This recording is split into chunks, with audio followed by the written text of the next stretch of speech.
And that's it started. So you can see. I think it's important to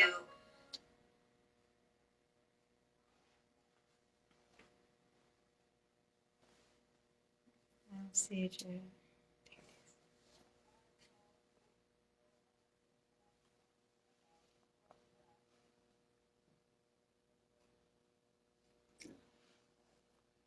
All right, peace, everybody. Assalamu alaikum. Alaikum. Shalom.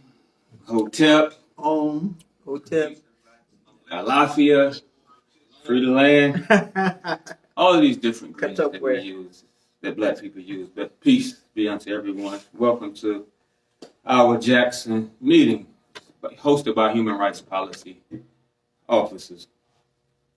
We first would like to begin the meeting, always in the name of God, might call it Allah, or whatever you want to call it. Begin it in that name.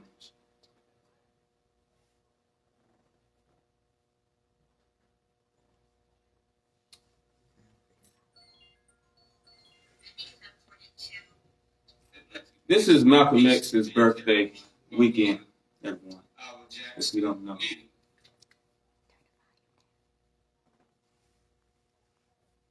So, in honor of Malcolm X and all of the ancestors, we want to have a... Hold on, we have a glitch there. We first would like to begin the meeting, always in the name of God. Your volume. All right, welcome everyone on Facebook Live as well. We're going to have a moment of silence for all the ancestors, but definitely our great who passed, well, not passed, he was assassinated. Malcolm X, his birthday was actually yesterday. But we're not going to have just a normal moment of silence for Malcolm X. We're going to have this moment of silence. First, let's put in our minds the life that Malcolm lived, what he stood for, what he struggled for, who he struggled for, and ultimately, who killed Malcolm X? And do we want to be under the same government that murdered Malcolm X, murdered Fred Hampton, murdered Dr. King, and sabotaged all black organizations? So we're not in a moment of silence yet, but when we go into our moment of silence, we're going to think about all this. We're going to internalize this, Malcolm's life, for black people who are helpless, still oppressed to this day. Now, so-called free, Malcolm's dead, and we still haven't gotten the gains that Malcolm fought for. And we're participating, legitimizing a government that actually killed Malcolm. So let's think about it. Let's have a moment of silence.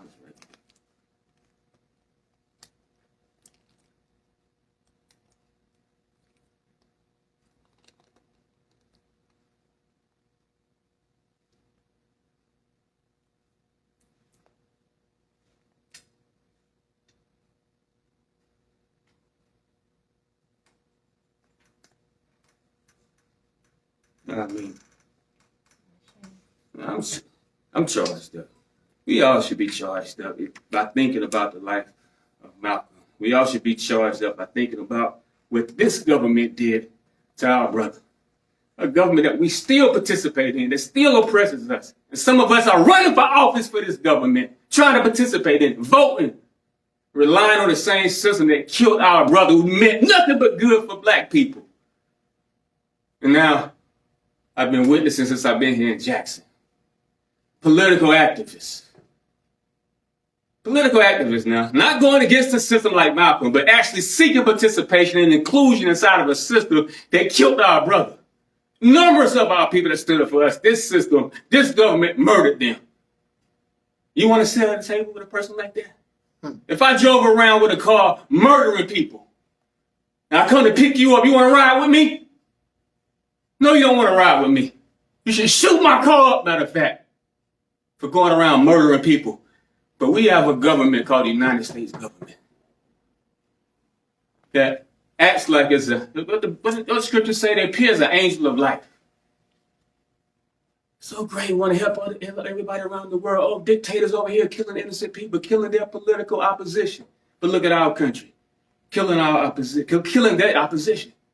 And we participate in that. We legitimize it by voting, by running for all. We legitimize it by not even resisting this system. We legitimize this system. So here we go in a place called Jackson, Mississippi. Now, what we're going to say today applies to all of Black America. All of us are oppressed. All of us facing gentrification, wrongful convictions, police terrorism. I was in Detroit where police ran up in the house and then killed a little 7-year-old girl. Nothing's happened, but we're still facing those conditions today. All over America now. But in particular, in Jackson, they just passed, what they call it, Bill 1020. They call it Jim Crow legislation, apartheid legislation.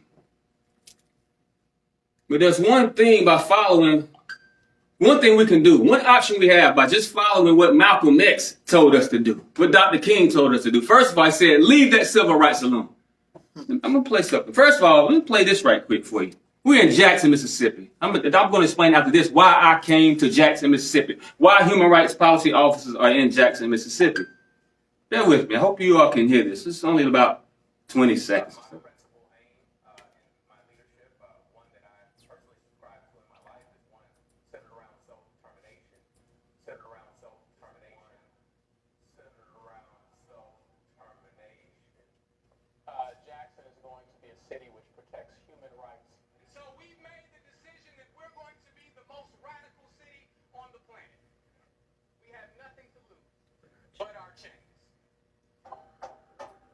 That's the mayor of Jackson.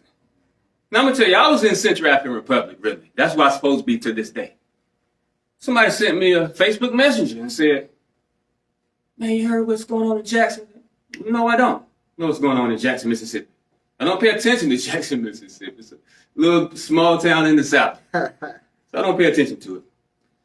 I did know that Chokwe Lumumba, the father, was elected at one time. She said, look at this link. I looked at the link, and it was about Bill 1020. They just passed Jim Crow legislation to basically take over Jackson. So I replied, I said, hold on now. The son is Chuck Wayne's son. Then I looked up the organizations in Jackson, Malcolm X grassroots movement, the Cooperation Jackson. I looked up all these groups. I said, hold on now. I sent the message back. These people come from the Republic of New Africa, the New African People's Organization. They know about the right of self-determination. So why should I go there with a message about the right of self-determination when they already know about the right of self-determination? So they could use that. So I said, they don't need me. And the mayor's an attorney. A lot of these people are attorneys. They know law. So they know about the right of self-determination. They know that they can use that to defeat Bill 1020, which we're going to go over in a minute. So I kicked back. I'm in Africa until July. A month or so passed by. The bill was passed. It went through the House, went through the Senate, went back to the governor, whatever. It's passed. I said, well, now they're going to respond. I'm looking at the media, and the way they responded was, oh, they just beat us, so we're going to wait till the bill is passed officially, July the 1st. Then we're going to start suing the government. Suing. That means when you pass a lawsuit, you put it in the judgment of somebody else. You put it under the judgment of the same system that just passed the bill against you. As we know, last week, y'all saw in the news that the judge kicked out that little injunction they tried to stop them from being able to appoint, was it judges? Kicked it out. That was by the ACLU, by the way. We're going to explain to you something about the ACLU. But why are we, when we know we have a right, you're going to know what this right means in a minute, of self-determination. But the people of Jackson knew it already.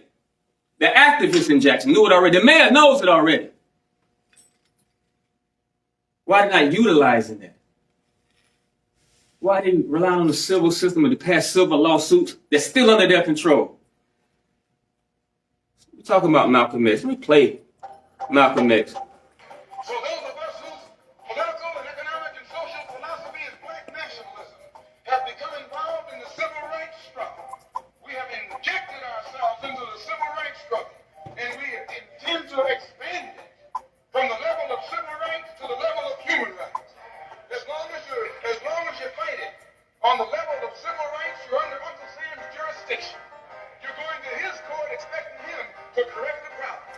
Y'all hear that? That's Malcolm X. I'm sure everybody had Malcolm X on their post yesterday. Even these activists that's dealing with civil rights had Malcolm X on their post. But Malcolm X said, we're going from civil rights to human rights. As long as you're dealing with civil rights, you're under Uncle Sam's jurisdiction. You're going to his court, expecting him to right something that he did wrong in the first place. And that's what our activists here are doing. But they're human rights activists as well. I went to a meeting, a couple weeks ago, a human rights meeting with a human rights lawyer. And she's talking about dealing with civil rights, struggle to answer her grievances. And then when I talk strong like this, she wiped me off the video. Wiped my speech off the video because I was talking too black, too strong, and too wrong because she's going in a civil direction, bowing down to the government to give us some benefits, to struggle for to correct a problem that the government created in the first place. Yes, boss. I'm amped up now. Where's my video, Sister E? Where's the speech? I put E under the bus to retrieve the video. And she didn't fail. It wasn't there. We wiped it out. Why? Controlled opposition. We're talking about civil rights to human rights. Our right we're talking about today is the right of self-determination. How we can use that right? How we can use that right to free our people, to free Jackson. Not only just to free us and get us away from Bill 1020, we want reparations. Everybody talking about a reparation check. Reparations is more than cutting the check. Reparations mean restoring the people, repairing them back to the condition that they were in before the violation. Before they violated us, we didn't have no white president before they violated us. We had a black president. We didn't have no white Congress, no white state representatives in the White House. We had black houses, black representatives, wherever we lived. So first of all, reparation means restoration back to the condition that we were in. So that's what we're after, which means self-determination. Bear with me for a minute. Now, I know I do come a little hard a little bit for some people. But it's necessary. It's necessary. Some people in leadership in Jackson are justifying what they're doing, saying we're going to get in the system. And once we get in the system, then we can do something for black people. Let me read something. And even revolutionaries, they're waiting on what's called textbook conditions. I want to read something bear with me. I'll read something from Nelson Mandela. It's in his autobiography. This is a meeting that he had with the leadership of the ANC.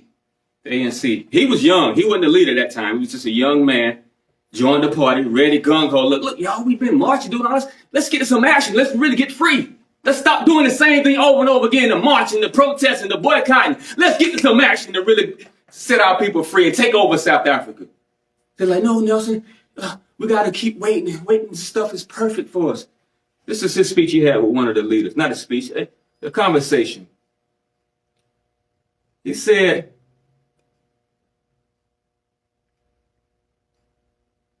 I told him that his opposition was like the Communist Party in Cuba under Batista. The party had insisted that the appropriate conditions had not yet arrived and waited because they were simply following the textbook definitions of Lenin and Stalin. Castro did not wait. He acted and triumphed. If you wait for textbook conditions, they will never occur. Now, I know some of y'all listening on Facebook, they got mad because I called them toy soldiers because we like dressing up in uniform, holding guns. But we never do nothing with these guns. We ain't liberate nothing with these guns but putting on a show. So I called them toy soldiers. Now everybody mad at me. But I'm speaking the truth. If it resonate with you, it resonate. If it don't, it don't.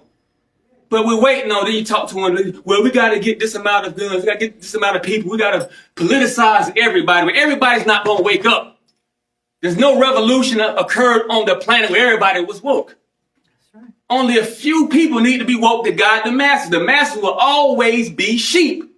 They will always be. Until we change the condition, change the government, then we can create and control the curriculum under which our children are raised, like Mao Zedong did in China. Now, everybody grew up revolutionary. But until then, we fight a losing fight. How many people here own media, TV stations? How many people here own TV stations? How many people you know own TV stations? We sold BET. So are we trying to convert people to we're going to politicize people first? Every 5 people we politicize a year, They do 5,000 every 10 minutes on the wrong side. The enemy does. So we fight the losing fight. We gain 5, they convert 5 million for the year to the wrong side. So we're fighting and losing, but there will never be textbook condition. We got to go with what we got right now. And we got enough of us. And now Jackson is in a hole. Listen, talking about the right of self-determination. Nobody ever heard about the right of self-determination before. If you ask any of your neighbors, what's the right of self-determination? I guarantee you they say, I never heard of it before. But it's by design. It's by design. I'm sharing on my screen here, I have, it's a publication we often share. You all can look it up. It's called We the People's, The Strange Demise of Self-Determination. Now, please, you all can write these things down. If you're on Facebook, on the stream, write these terms down, look them up at your leisure. But it's a scholar from Princeton University. He explained why oppressed people in the United States, of course, black people, why we're not discussing self-determination as our option. Why? He says by design. First of all, he said one of the designs was they would give us the term, but they would deaden and tame the meaning of it into one of power, from one of power to one of containment. So now, everybody that do know self-determination, where did they get it from? Everybody said Kuji Chagalia. They get it from Kwanzaa. Am I correct? Everybody that knows self-determination, they got it from Kwanzaa. Kwanzaa is a tame meaning of self-determination. All you're going to do with the Kwanzaa definition is name yourself Kunta Kinte, put on some Kente cloth, and open up a black business talking about black economic empowerment inside of a white system. That's all you're going to do. I hope we all know who Malana Karinga was in the first place, but I ain't going to go into that. But y'all know his history, man. He was murdering Black Panthers. He worked for the FBI. Now they gave us a holiday, and we celebrate because he wanted us to. He went from being a nationalist, having our own nation, to saying, look, forget having our own nation. Let's just celebrate our culture inside the white man's nation. And now they gave us self-determination. They didn't give us the self-determination white people practice, which means governing themselves. They gave us the self-determination where we still under their government, but we got a dashiki on. My name is Ramsoo now. That ain't the self-determination we're talking about. But this scholar points it out. It's a Princeton scholarship. Says, look, the government will connive with the leadership of the black community, not only to lead them astray from doing other things, but also give them the word self-determination, but tame its meaning. Redefine it. This is what he said. At the twilight of World War I, I'm reading from this Princeton scholarship article. At the twilight of World War I, U.S. President Woodrow Wilson enthroned the people's right of self-determination as a paramount principle of international legitimation and warned, self-determination is not a mere phrase. It is an imperative principle of action, which statesmen will henceforth ignore at their peril.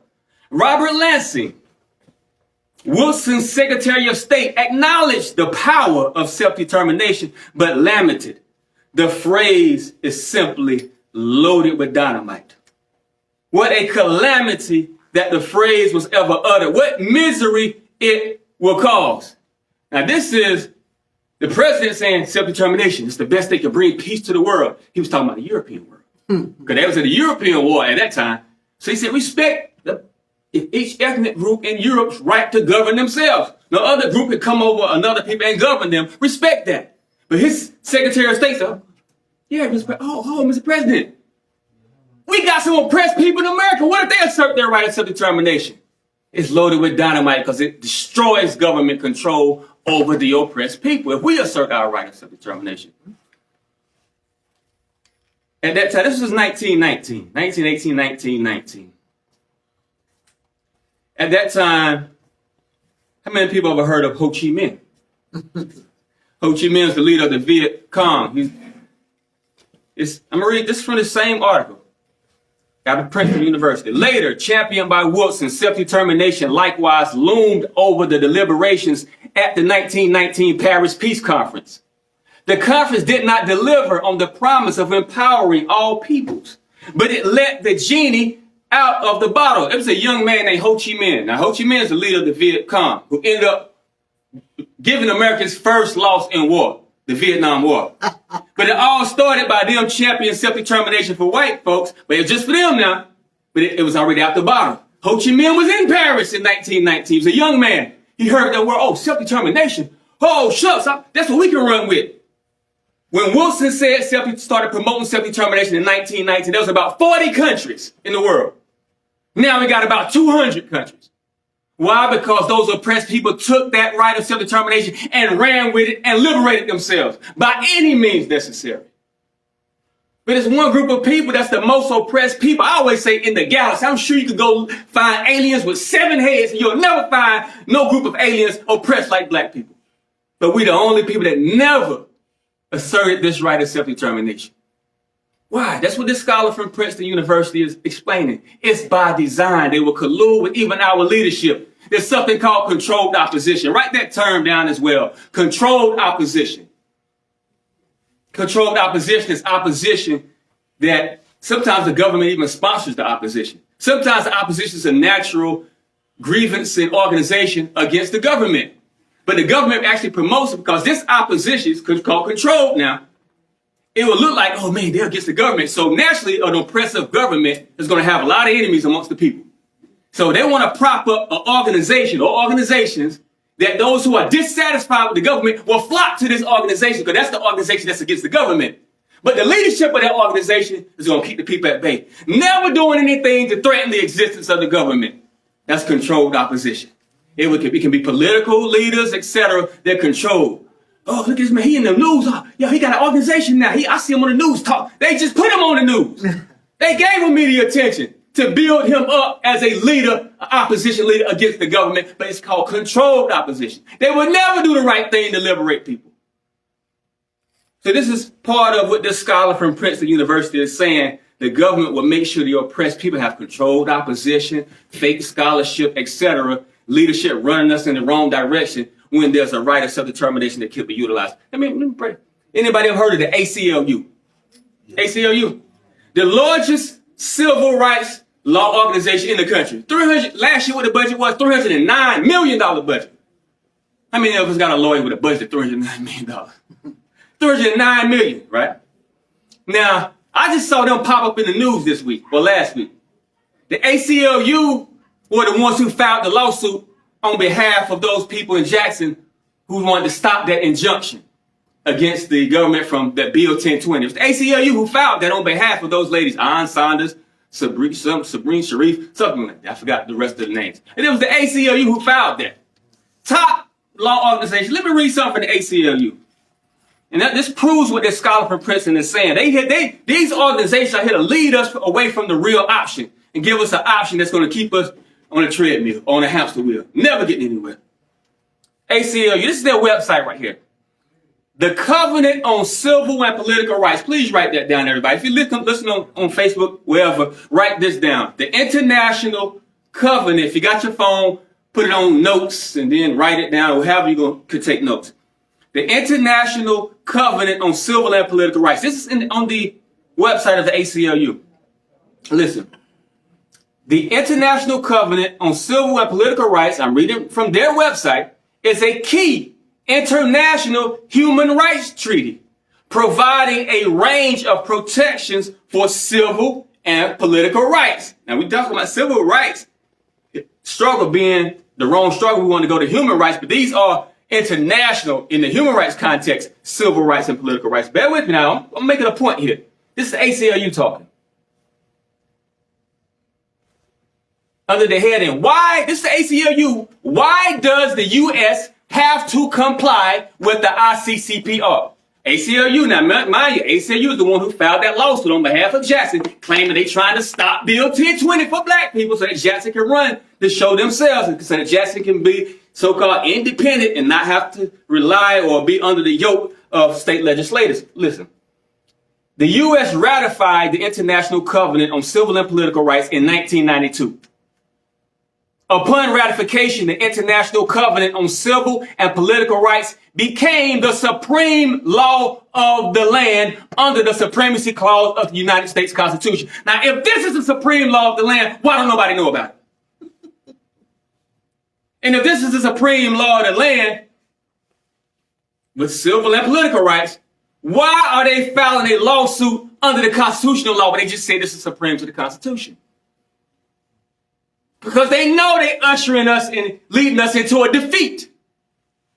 Jackson, those who listen from Jackson, political leadership, mayor, whoever. You can't win under civil rights. Malcolm told you that 60 years ago. And we're telling you that to this day. And the ACLU is telling you, in other words, through their scholarship on their own site. Listen, we're talking about human rights here. The number one thing that the International Covenant on Civil and Political Rights protects is the right of self-determination. Number one says all peoples have the right of self-determination. By virtue of that right, they freely determine their political status and freely pursue their economic, social, and cultural development. Listen, we're going somewhere with this. From civil rights to human rights. How many people ever heard of Martin Luther King? Who? Everybody heard of Martin Luther King. Not everybody here not everybody in the world heard of Martin Luther King. Mm-hmm. Sister just left Tanzania. I bet you they got a street named after Martin Luther King somewhere in Tanzania. Sure, one of them roads on. Yeah. I just got from Central African Republic, a French-speaking country, and they got a street named after Dr. King.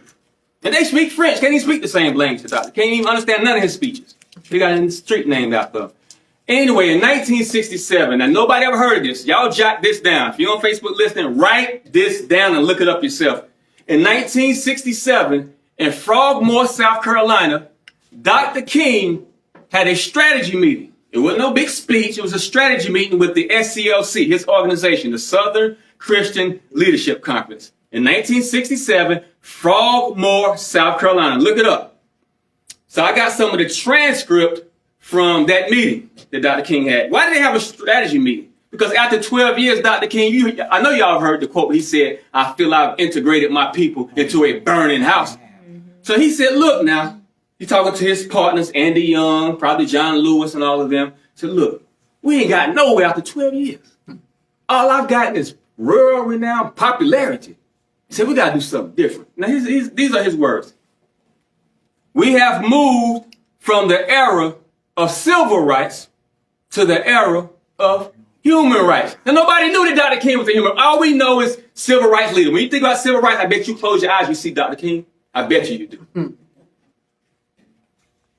He said, we were seeking to reform, skipping down, we were seeking to reform certain conditions in the house of our nation because the nation wasn't living up to the very rules of the house that it has prescribed in the Constitution.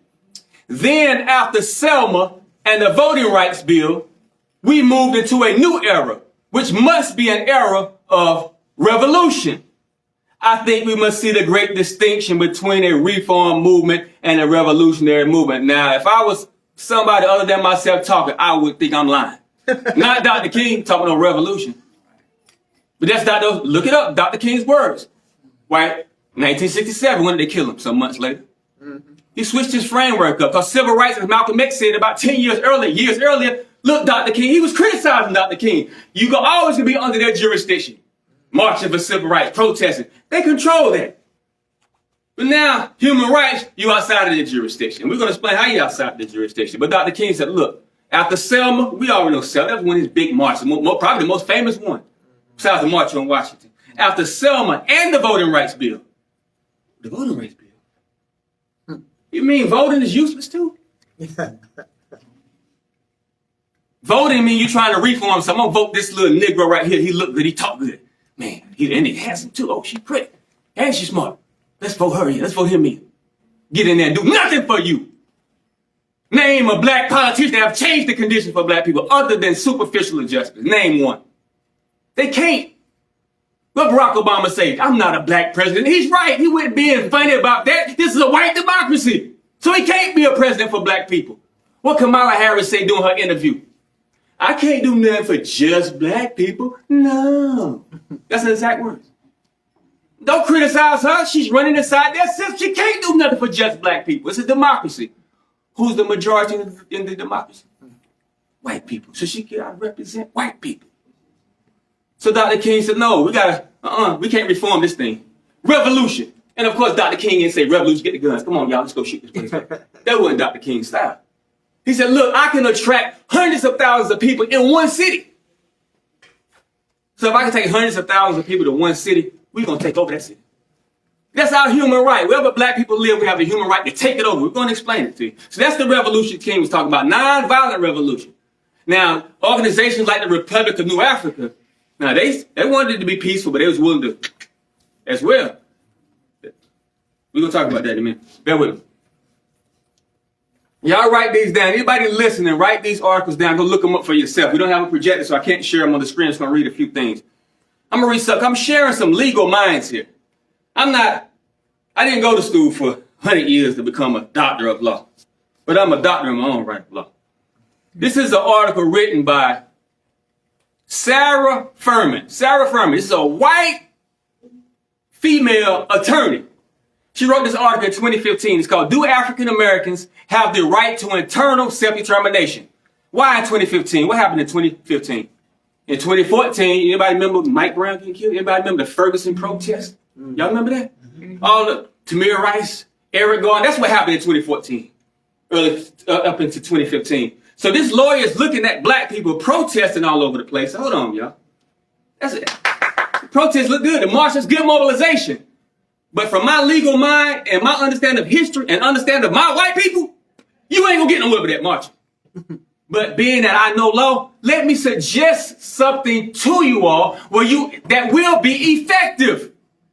She said, listen, let me read some of her words, a few of her words. Read them. Sarah Furman, the article is called, Do African Americans Have the Right to Internal Self-Determination? Download, Google it, download it.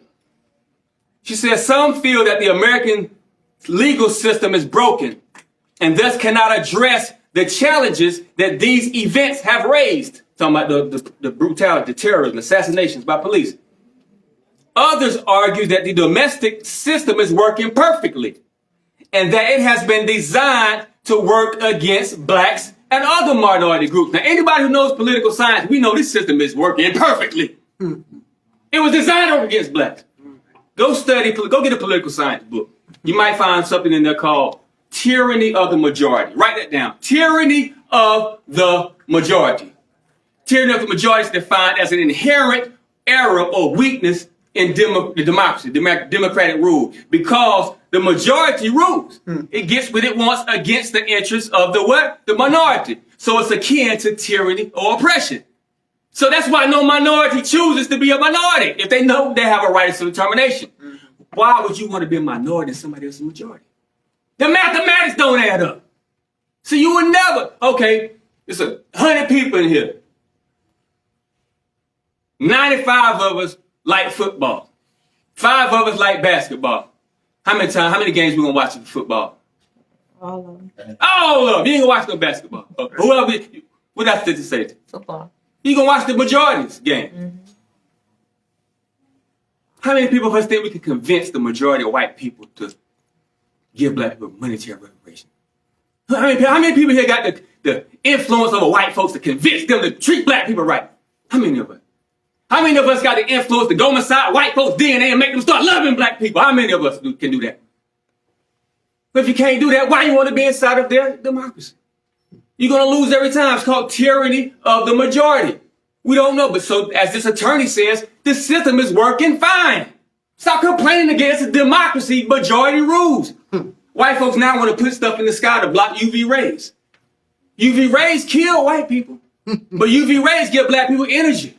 Give us the rhythm. You know what I mean? It heals us during diseases. It helps out, it builds our immune system. Listen.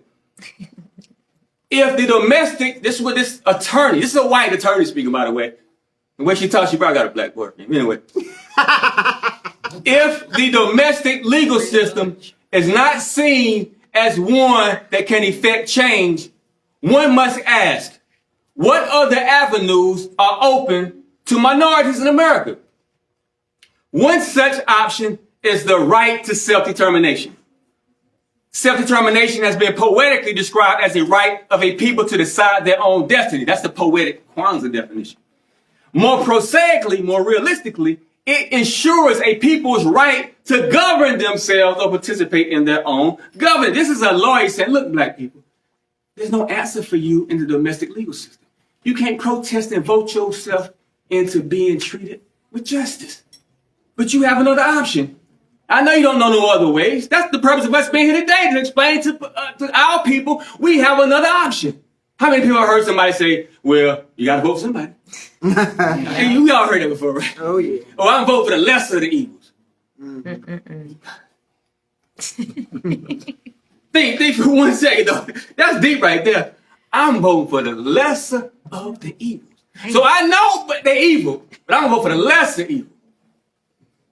Somebody make that make sense. If somebody can articulate that, come up here right now and explain how voting for the lesser of the evil make you a righteous person. See, what had happened was. You can't do it. You can't do it. Listen, this is a lawyer speaking. I want y'all to download this. I'm not going to go into much about this document. I want y'all to look this document up and read it. This is called the proceedings. Hold on. Bear with me. They had a meeting at Hamlin University Law School. Hamlin University Law School, May the 14th, 1993.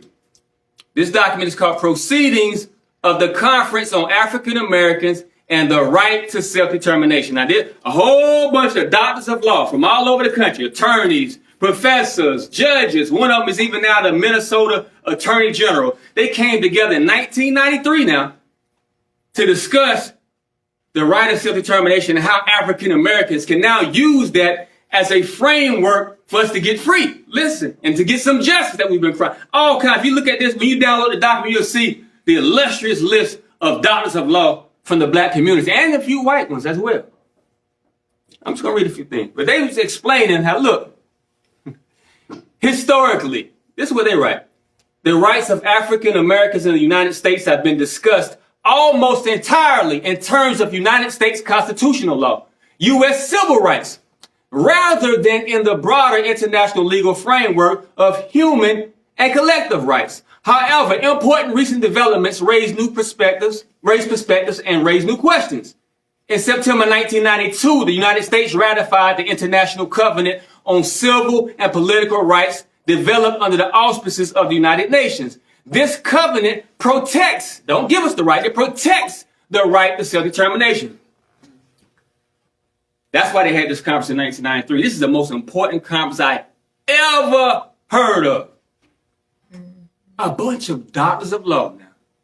Got all kinds of money, making all kinds of salaries. Just left their salaries alone, came all the way to this university to discuss the fact that the United States just ratified a covenant, making it the supreme law of the land. And number one thing it does is protect the right of self-determination. See, and this is 77 pages long. So inside of these proceedings, these doctors of law were discussing, hold on now, black people, we should now develop a framework of struggle based on self-determination, the right of self-determination. Why are you voting, protesting, think you can get yourself out of this through that domestic legal system? Inside of these proceedings, they call that the enslavement paradigm. So we call it thinking, because we slave, we think, and they said we are domesticated. They said it's a form of domestication. I think, even though they're lawyers, but I couldn't find the word domestication, I found domestication. But what they mean is that black, we've been so domesticated under their rule so long, we're used to it. We don't know anything besides their rule. How many people ever been part of the rulership of Africa? Anybody here? Anybody ever sat at the throne ruling Africa? None of us have. Just like they take a lion out of a jungle, that lion, when you first capture that lion, first you got to tranquilize that lion. Capture that lion, now they got to take him somewhere and tame him. But first that lion will be clawing like hell to try to kill you if he can. All right. But now, once that lion is domesticated, it's okay now. Now what about when the lion has babies? Come on now. They never do rule in the jungle. That's right. So they don't even think about ruling the jungle. Right. So these lawyers at this conference are saying, look, black people have been domesticated. We don't even think about ruling ourselves. Come on now. We say, okay, well, I'm going to write being in the master's house. I'm going to write him being in the master's zoo. Long as he throw me a big piece of meat when I growl loud enough. Long as he put me in a dog house. Yeah. They got air conditioning like Jim Baker did back in the day. Hey, man. That's all we want. Thank you. We don't want no power. So they say, look, we've fallen into a form of domestication and consequently materialism. So now, black, we can't have power, so what do we want now? Who got the most money? I just read Beyonce and Jay-Z bought the most expensive house in California history. All right. They can't have no real power, so flash some money. Come on now. White man can come and make their taxes, $20 million a year taxes if they want to. Yes. Now, nigga, show me how powerful you are now. Can you pay for that house $20 million a year if I want to change the taxes? No. No. But that's what we have been reduced to, because we ain't got no power, so we show off money. All right. But these lawyers are saying, look, that's all we can do, though. I understand it. I understand the psychology. That's all we can do within that system. But these lawyers are saying, look, we have a right of self-determination. So they are trying to convince black people to, look, let's get out of this civil system where we're just domesticated, relying on money to prove our power. Let's assert our right of self-determination where we can take control. This one surprised you. Anybody heard of a brother named Keith Ellison? It's a brother named Keith. I just want to read this right quick on this document. I'm reading from what's called the Proceedings on African Americans and the Right of Self-Determination. It was a conference held in Hamlin University, at Hamlin University Law School in excuse me, what year was that? 1992. 93, right, excuse me. 93. I'll read this brother's. Minnesota, Keith Ellison. Keith, yeah, there you go. Minnesota Keith Ellison. Muslim brother, you know. Yeah, he prosecuted Derek Chauvin. There you go. This is Keith Ellison's words. So integration is something that has really not been fulfilling and rewarding. All right. But any effort to separate also has been met with equal, possibly more aggression. So given those two dynamics, it is clear that the status of the African American citizen is still that of being a subject of the state and not a citizen of it. All right. And on that ground, the right to self-determination certainly needs to be recognized and even fought for. Because some people say, no, self-determination, they're going to have some pushback against self-determination. But self-determination is the only way that's guaranteed to get you something. Right. Whether they're going to fight against you or not, it's guaranteed to get you to that promised land. That's right. Now, you on this other side being a subject, oh, we making our gains. We now run Jackson. We got a black mayor. We got a black city council. That's right. Bam, Bill 1020. That's right. We rule you, niggas. Yes, God. Yes, God. We rule you. Because you just a colony.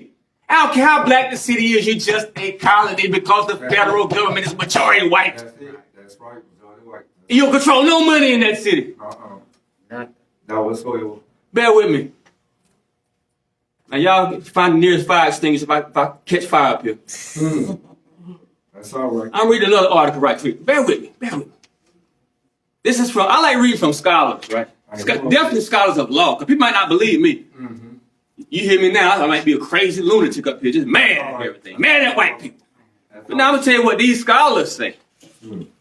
I'm reading something from a scholar out of Georgia State University Law School. Georgia State University Law School. Professor now. Right. Not part of the Black Panther Party. Not part of the Nation of Islam, calling white folks devils and stuff. I'm talking about a lawyer, an Asian American wrote this article. Now, listen. She says all peoples, it's called All Peoples Have a Right to Self-Determination. I'm going to read her subtitle. Notwithstanding oppression, subordinated peoples can have a jurisprudence on which they act without a dominating people or group's permission. That's what Malcolm X was saying. She said, look, you all who have been dominated, there's a system of law that you can use to act on without asking permission from master. Can you do something? And he's talking about the right of self-determination. That's what Malcolm X said. As long as you're dealing with civil rights, you're under Uncle Sam's jurisdiction. Right. But when you go outside Uncle Sam's jurisdiction, inside of a new jurisprudence, human rights, now you got your own power. So listen, that's what we're talking about. Utilizing our own power. The days are over for us to keep on marching. Keep on voting. They just proved to us that voting don't work right here in Jackson. Right. Just took over a whole city. Probably the Grand Dragon's of 1900's grandson wrote that bill, probably. I'm going to read from what this doctor of law, it's a professor. She's teaching this to students now. Students are learning this in a university. She's not talking to the Black Panther Party, nation, or nothing like that. She's talking to students of law. Are African Americans and other peoples of color in the United States engaging in or even considering decolonization? Like I just said, we just colonies, y'all. I don't care how black your city is. You're just a colony. Somebody else rule you. Are we moving toward genuine liberation rather than simply asking for superficial adjustments to the status quo? Now, many of us, even when we were young, we joined the liberation movement. How many of us want liberation? We all want liberation. So do we want to really be free like the original conquered slaves, those who were enslaved? Or do we want superficial adjustment? We want to be free, or we want them to say, oh, you got a black president. Yes, Lord. You got a black mayor. Amen. You got a few black billionaires. Come on now. Superficial adjustments. Yes. No change whatsoever. That's it. No liberation whatsoever. Mm-hmm. She writes, in other words, will we take our right to self-determination seriously and act on it? First of all, black people, we got to know that we have a right to self-determination. None of us even know we have a right of self-determination. That's the purpose of this meeting here today. But once we know we have this right of self-determination, will we take it seriously and act on it? How do you act on the right of self-determination? Come on now. We'll read the law. I'm reading the law. According to the 1970 Declaration of the Principles of International Law concerning friendly relations and cooperation among states, quotation, the establishment of a sovereign and independent state. Come. That's one way of asserting the right of self-determination. In Jackson, we can come together and say, look, we want to be independent of the United States government. That's right. Independent of the state government. That's called asserting the right of self-determination. We'll go over the procedures in a minute of how to do that. But that's what the right of self-determination is. In modern history, they claim that the founding fathers of America were the first people in modern times to assert the right of self-determination. How did they assert their right of self-determination? They just simply stood up and said, look, British Empire, go to hell. We declare independence. Right. We can do the same. We have the right to do the same. Amen. The free association, I'm reading this law, or integration with an independent state, or the emergence of any other political status freely determined by a people constitute modes of implementing the right of self-determination of that people. In other words, self-determination can take many forms, but they all involve empowerment rather than equal treatment at the hands of the state. So we say black power, black power. That's right. I see people say black power, but he's still demanding equal treatment. Now, if you got power, you don't have to ask for no equal treatment. You got power to give yourself that treatment. Amen. But we see how we contradict ourselves? Because as Dr. King says, we don't know a distinction between a reform movement and a revolutionary movement. So we say black power, that's a revolutionary statement, slogan. But then we say, no justice, no peace, and we're protesting against police brutality. That's a reform movement. Do you want black power? Or do you want, master, just do right by us? Which one do we want? We want black power. That's right. So this is, now read from an attorney now. This is a Asian American woman attorney, professor of law at Georgia State University. So I didn't write this. So she's saying they all involve empowerment rather than equal treatment at the hands of us. Let me end with her words right quick. She says this. This professor of law says this. Come on now. The question becomes, now I want us to ask ourselves this question. All right. The question becomes, what will it take to sustain and grow movements capable of fundamental liberatory change? Why did she ask that question? Good question. Because we got a lot of movements, man. Man, we got a new organization every month, I think. What y'all do? All they use is a new logo. Doing the same old thing that we've been doing forever. But logo be looking good. I see them good logo. I be trying to steal some ideas from them, actually. Because they look good. But they doing the same old thing. Same thing. So it's because your logo is 3D vision and mine 1D or 2D don't mean you're going to do anything different. Right. So she's saying, what will it take to sustain and grow these movements? Right. She said, you got to do something different. That's right. Because we got NAACP been here for 1,000. They probably got $1 billion budget. Amen. We got, I ain't going to name all the time. I don't want nobody to get offended. But you all know who you are. You know the organization you belong to. That's right. Been here for decades. Some of them been here for 100 years. Oh, we ain't got to hate your freedom yet. No liberated territory for black people. So this is a doctor of law speaker, a professor saying, what will it take? What will it take? What will it take to move them beyond the same old treadmill? Man, we sweating, running out of energy. We got to get somewhere. I'm going to die right here on the treadmill. Right. When my food is right there at the end of this hallway. Thank you, Jesus. As we move forward, she writes, we can learn much from what Professor Richardson has articulated about the inherent right and ability of African Americans and other peoples of color within the United States to be self-determinant. All right. Should we choose to move beyond demands for equitable treatment and frame our struggles in terms of decolonization and self-determination, he has laid the foundation for us. He said, look, now we got to move beyond, treat me right. When if you know mathematics, 2 and 7. Which one is greater, 2 or 7? Come on, Robo. 7 is greater, right?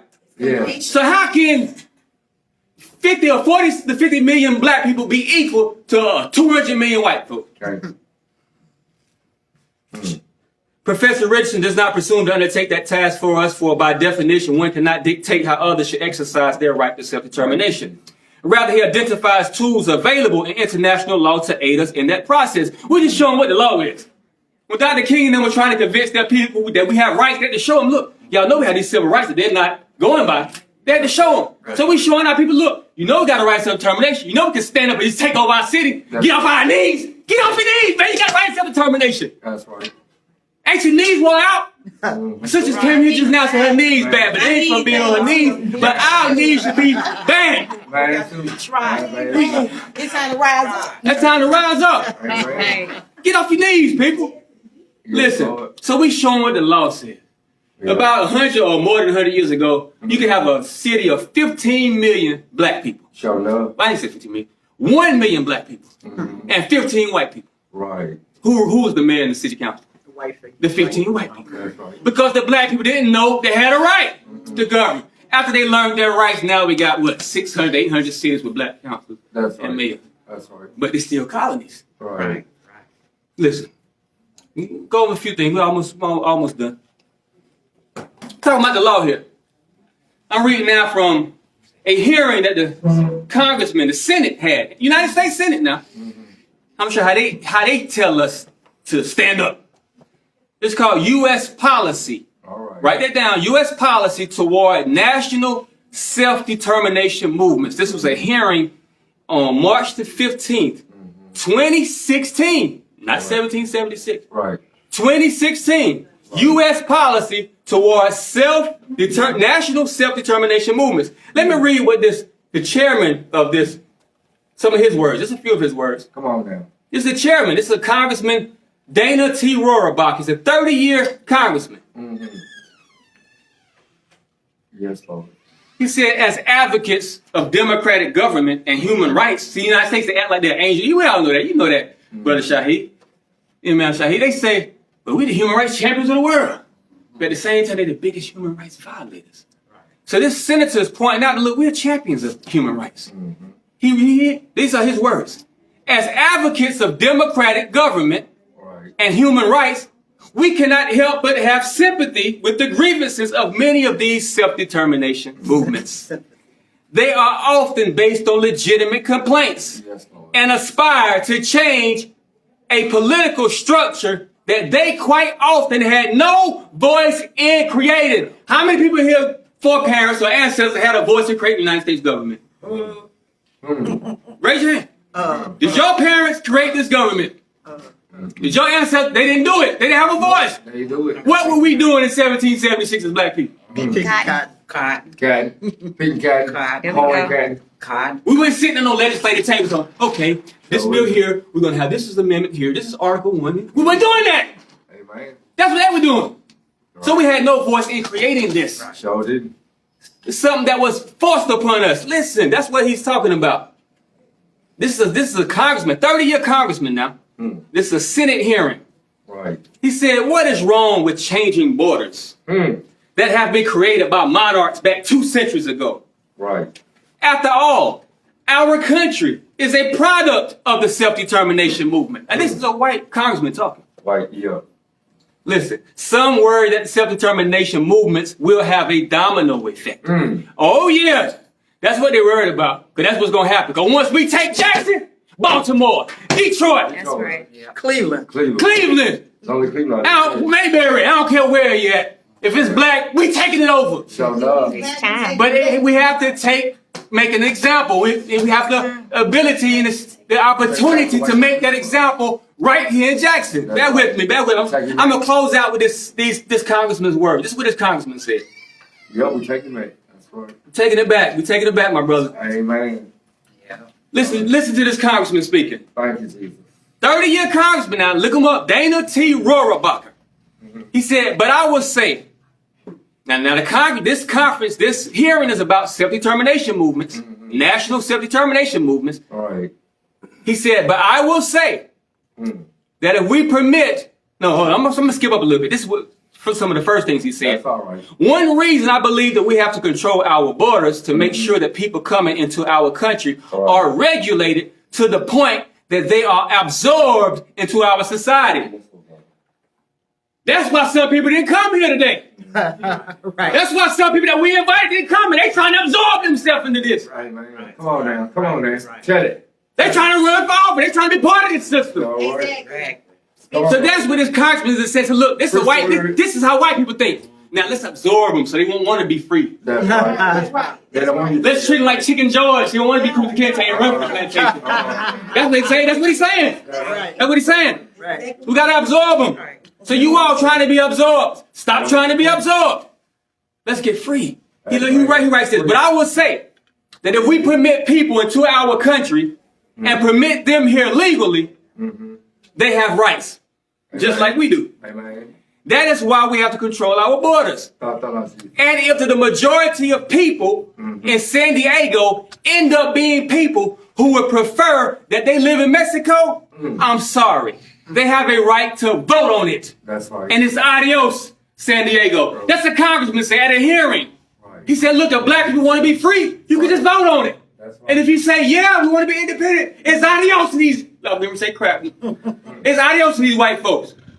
It's adios to the racist state legislature for Jackson. That's right. It's adios to the racist federal government. If we vote on it, it's as simple as that. Simple. We ain't got to go through no intricate process, extensive, do this, we got to do that, we got to file this paper, we got to do this, we got to do this. We got to keep on this treadmill. That's right. Keep on running. Keep on No. running straight with you. And I'm sure if you ask everybody in your neighborhood, everybody, would you like to be free of this racist system? Yeah. Everybody would say yes. Everybody. If I thought Would you like monetary? Would you like $100,000 reparation check? Hey. Yeah, I want I $100,000 want reparation check. 100,000. Anybody want free housing? How many people want free housing? Who want to live for free? Who want a free house? It's what they owe you now. Everybody would say, yeah, I want a free house. How many people want to get Shaniqua and Pee Wee out of prison? You hear me? I know I do. Get him out! Rise up. Bring him. Pee Wee got caught with a bag of weed doing 40 You years. and 40 years. You know my little brother.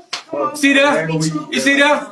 Now, Now, if we had our own control, we could let Pee Wee out of prison. That's That's right. right. We could get Shaniqua's children back for her. That's right. If we had our own power.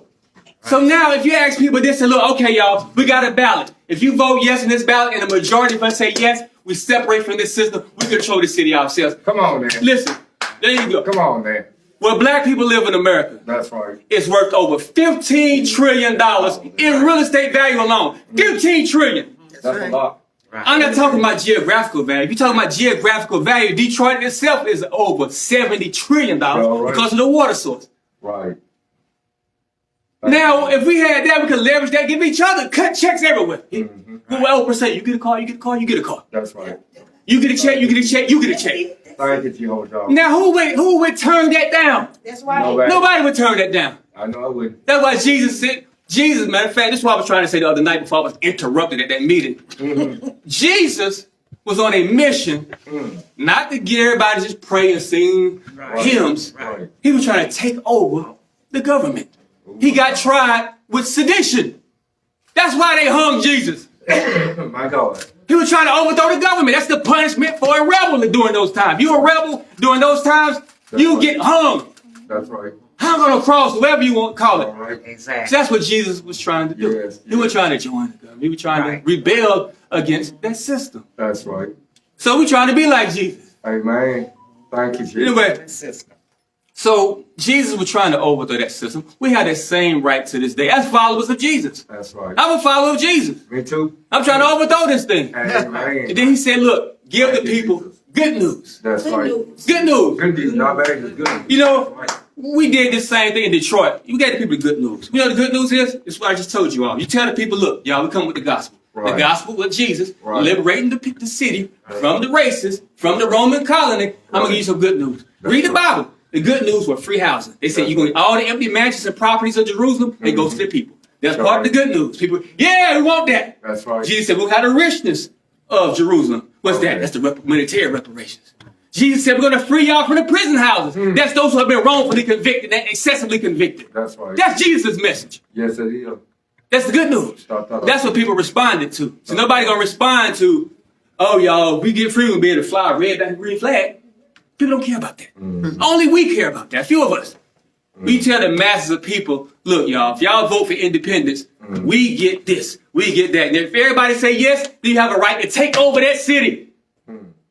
Even if it's just the east side, west side, north side, south side, I don't care if it's 6 blocks, take it over and say, look, we control this, we Take it independent. over. That's right. That's the right of self-determination. Yeah. Go get a lawyer, go get a congressman, go get Joe Biden and tell him, he's a lawyer, by the way. Sure, yeah. Get him to say that I'm lying. I guarantee you say Rams was right. speaking the truth. Even Joe Biden said Rams was speaking the truth. Hey, man. Then why we ain't doing that? Matt, talking about Joe Biden, we'll close out with Joe Biden, matter of fact. Let's talk about Joe Biden right quick. That's all right. Not rarely, not just talking about Joe Biden. How can Joe Biden assist us? Right. You know, when Joe Biden first became president, because he didn't address certain things, these Negro leaders was ready to go to war with Joe Biden. That's No, right. he didn't say this, he didn't do this, he didn't do this, he didn't do this. Joe Biden did this. They was all on the phone with Joe Biden. Y'all remember that when Joe Biden first got in office? That sure was. But they didn't pay attention. Joe Biden gave us our victory. He gave us the alley-oop. He sure did. And we as tall as Manute Bowl. I don't know if y'all remember Manute Bowl, like 7'7" or something. Throw us the alley-oop, and right there, we let it just go. How did Joe Biden give us a victory? In 2021, Joe Biden, y'all write this down. He signed something called the New Atlantic Charter. Write it down. Everybody on Facebook that's listening. New Atlantic Charter. What's the New Atlantic Charter that Joe Biden signed? It was a commitment Right.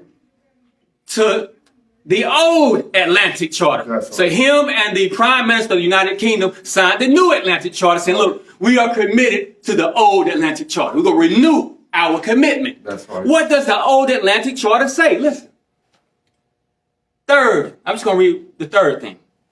They respect the right of all peoples to choose the form of government under which they will live. All right now. All right. And they wish, talking about the President of the United States and the Prime Minister of UK, and they wish to see sovereign rights and self-government restored to those who have been forcibly deprived of them. That's All right now. All right now. Now that's just Joe Biden. He signed this document. They wish to see sovereign rights and self-government restored to those who have been forcibly deprived of them. Do anybody in here know any groups of people in the United States that were once enjoying self-government and sovereign rights that they were forced away from? We were once enjoying sovereign rights. We once were governing ourselves. Then somebody came and they forcibly deprived us of that. So here's the president of the United States saying, we wish to see it restored. That's right. But he gonna come and say, come in with me, I'm gonna walk y'all to the restoring yourself. Come on. You gotta stand up and restore yourself. All right. You gotta restore it. And he can't lawfully oppose you. Lawfully, he can't oppose you. But they can lawfully oppose if we in a civil rights. I'm marching for this. I'm marching for that. They can oppose that because you're asking them. I just read something from an attorney in which he said there is a jurisprudence. There is a jurisprudence on which you can act without asking for permission. Come on now. And that's what we're talking about. We're not talking about asking for permission. You have a right to just take your city over. Let's go. That's right. How many people, if you want, raise your hand if you want to be liberated? How many people want to be liberated? We all want liberation. I do. So why are we still under that system when they say, Joe Biden himself just said, look, I respect if you want to govern yourself, I respect it. I wish to see you govern yourself. You want to have sovereign rights? Go ahead, you can have your sovereign rights. Amen. But we don't stand up and do it. Sure don't. But these Negro leaders, Joe Biden didn't give us these minority rights. But let's do it. Let's do the They thing. talking about minority rights. Let's do the thing.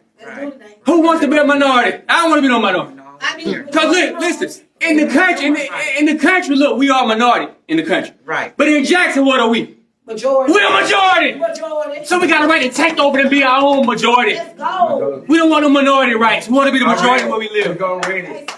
It's as simple as that. This is not rocket science, people. Come on, man. I'm ready for it. I'm not gonna go long, but our purpose of being here, I'm ready for it. we trying to convince our people. Look, Yes, Father. we gotta stop this thing. Our people dying every day. We dying. Babies getting shot down. People rotting in prison while I speak. Right. Somebody's being wrongfully convicted and charged right now. Sure will. Somebody's being choked out by police right now. Right now. Amen. Somebody's homeless right now. Amen. Somebody's ribs is touching right now because they hungry. Somebody. So we got a right to stop this, people. We got a right and we have a responsibility to stop this now. Stop playing. To you leaders that might be listening, you're a leader of an organization. Right. Stop playing with our people. Stop playing with our people. Stop playing with our people. That's right. Stop being controlled opposition for our enemy. That's right. If you are a follower of any of these organizations, Right.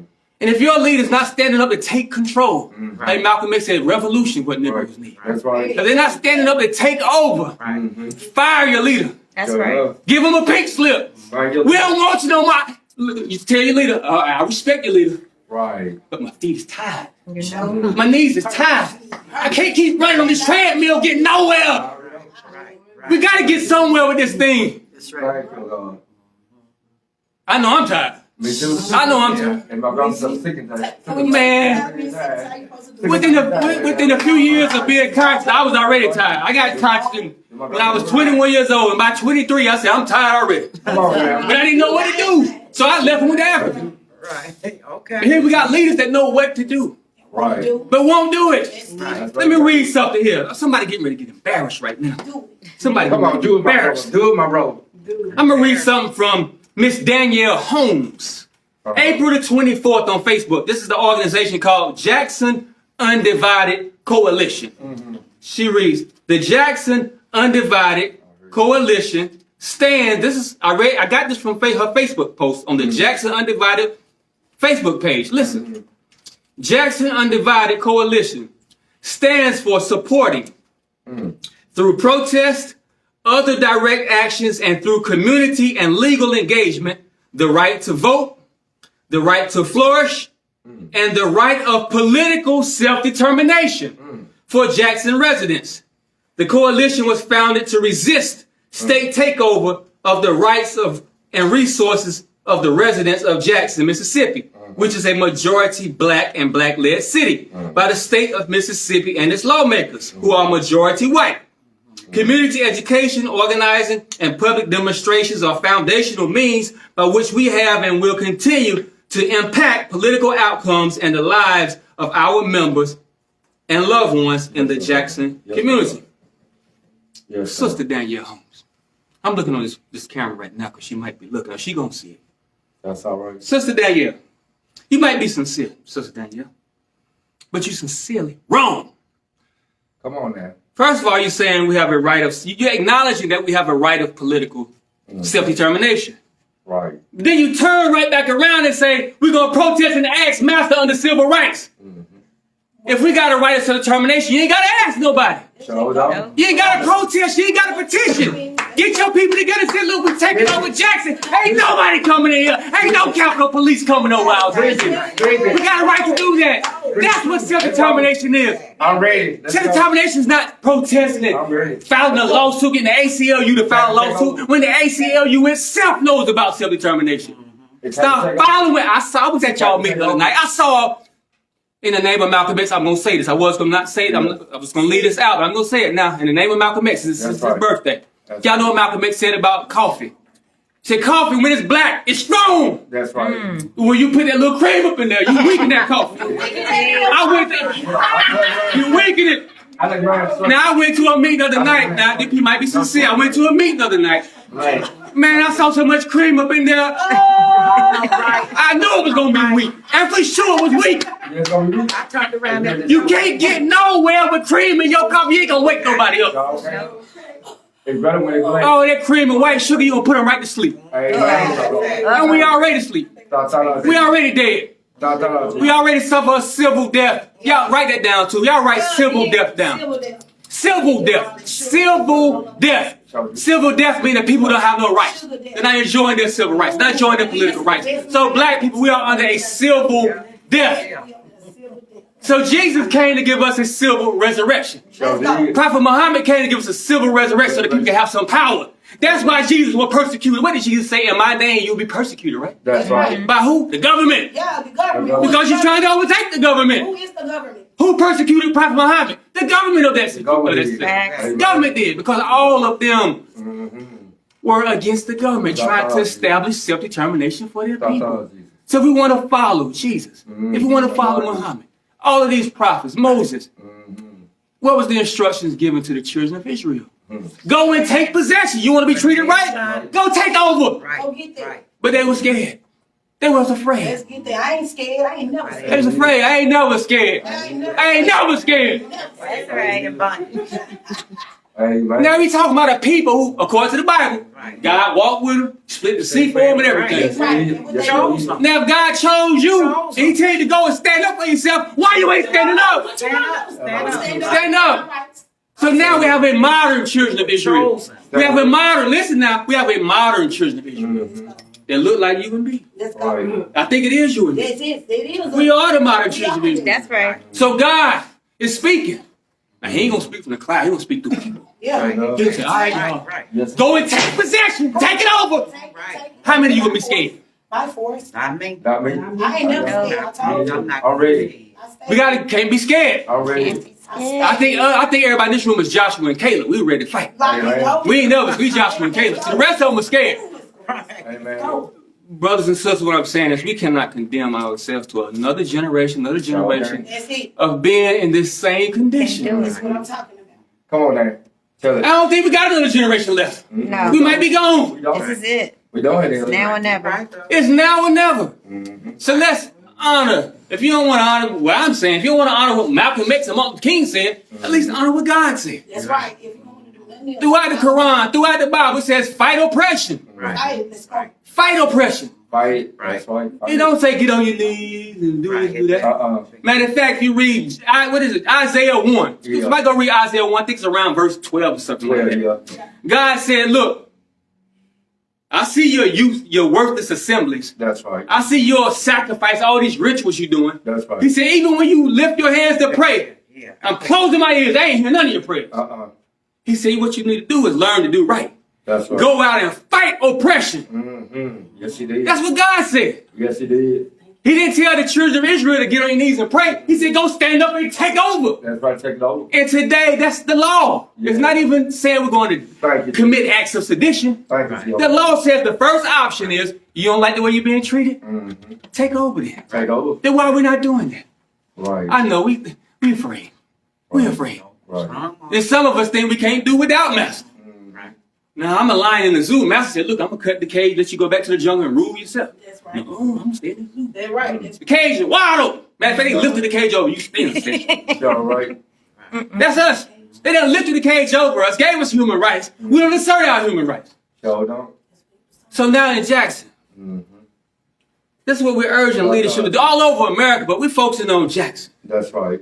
Amen. Mr. Mayor, Chokwe Lumumba, that's a strong name. Yes, it is. That's a strong name. Lumumba. Long live Lumumba. The name Lumumba.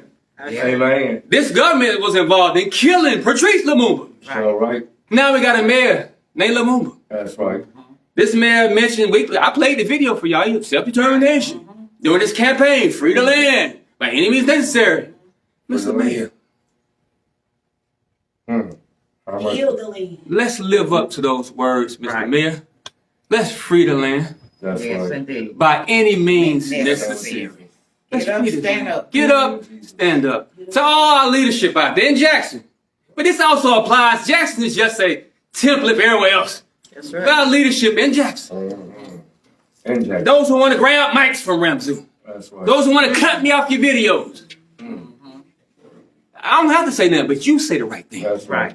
I'll sit down if you say the right thing. That's right. If you do the right thing, we'll sit down. Come on now. But I'm going to tell you something, leadership. Yes, I think it was Aristotle who said this.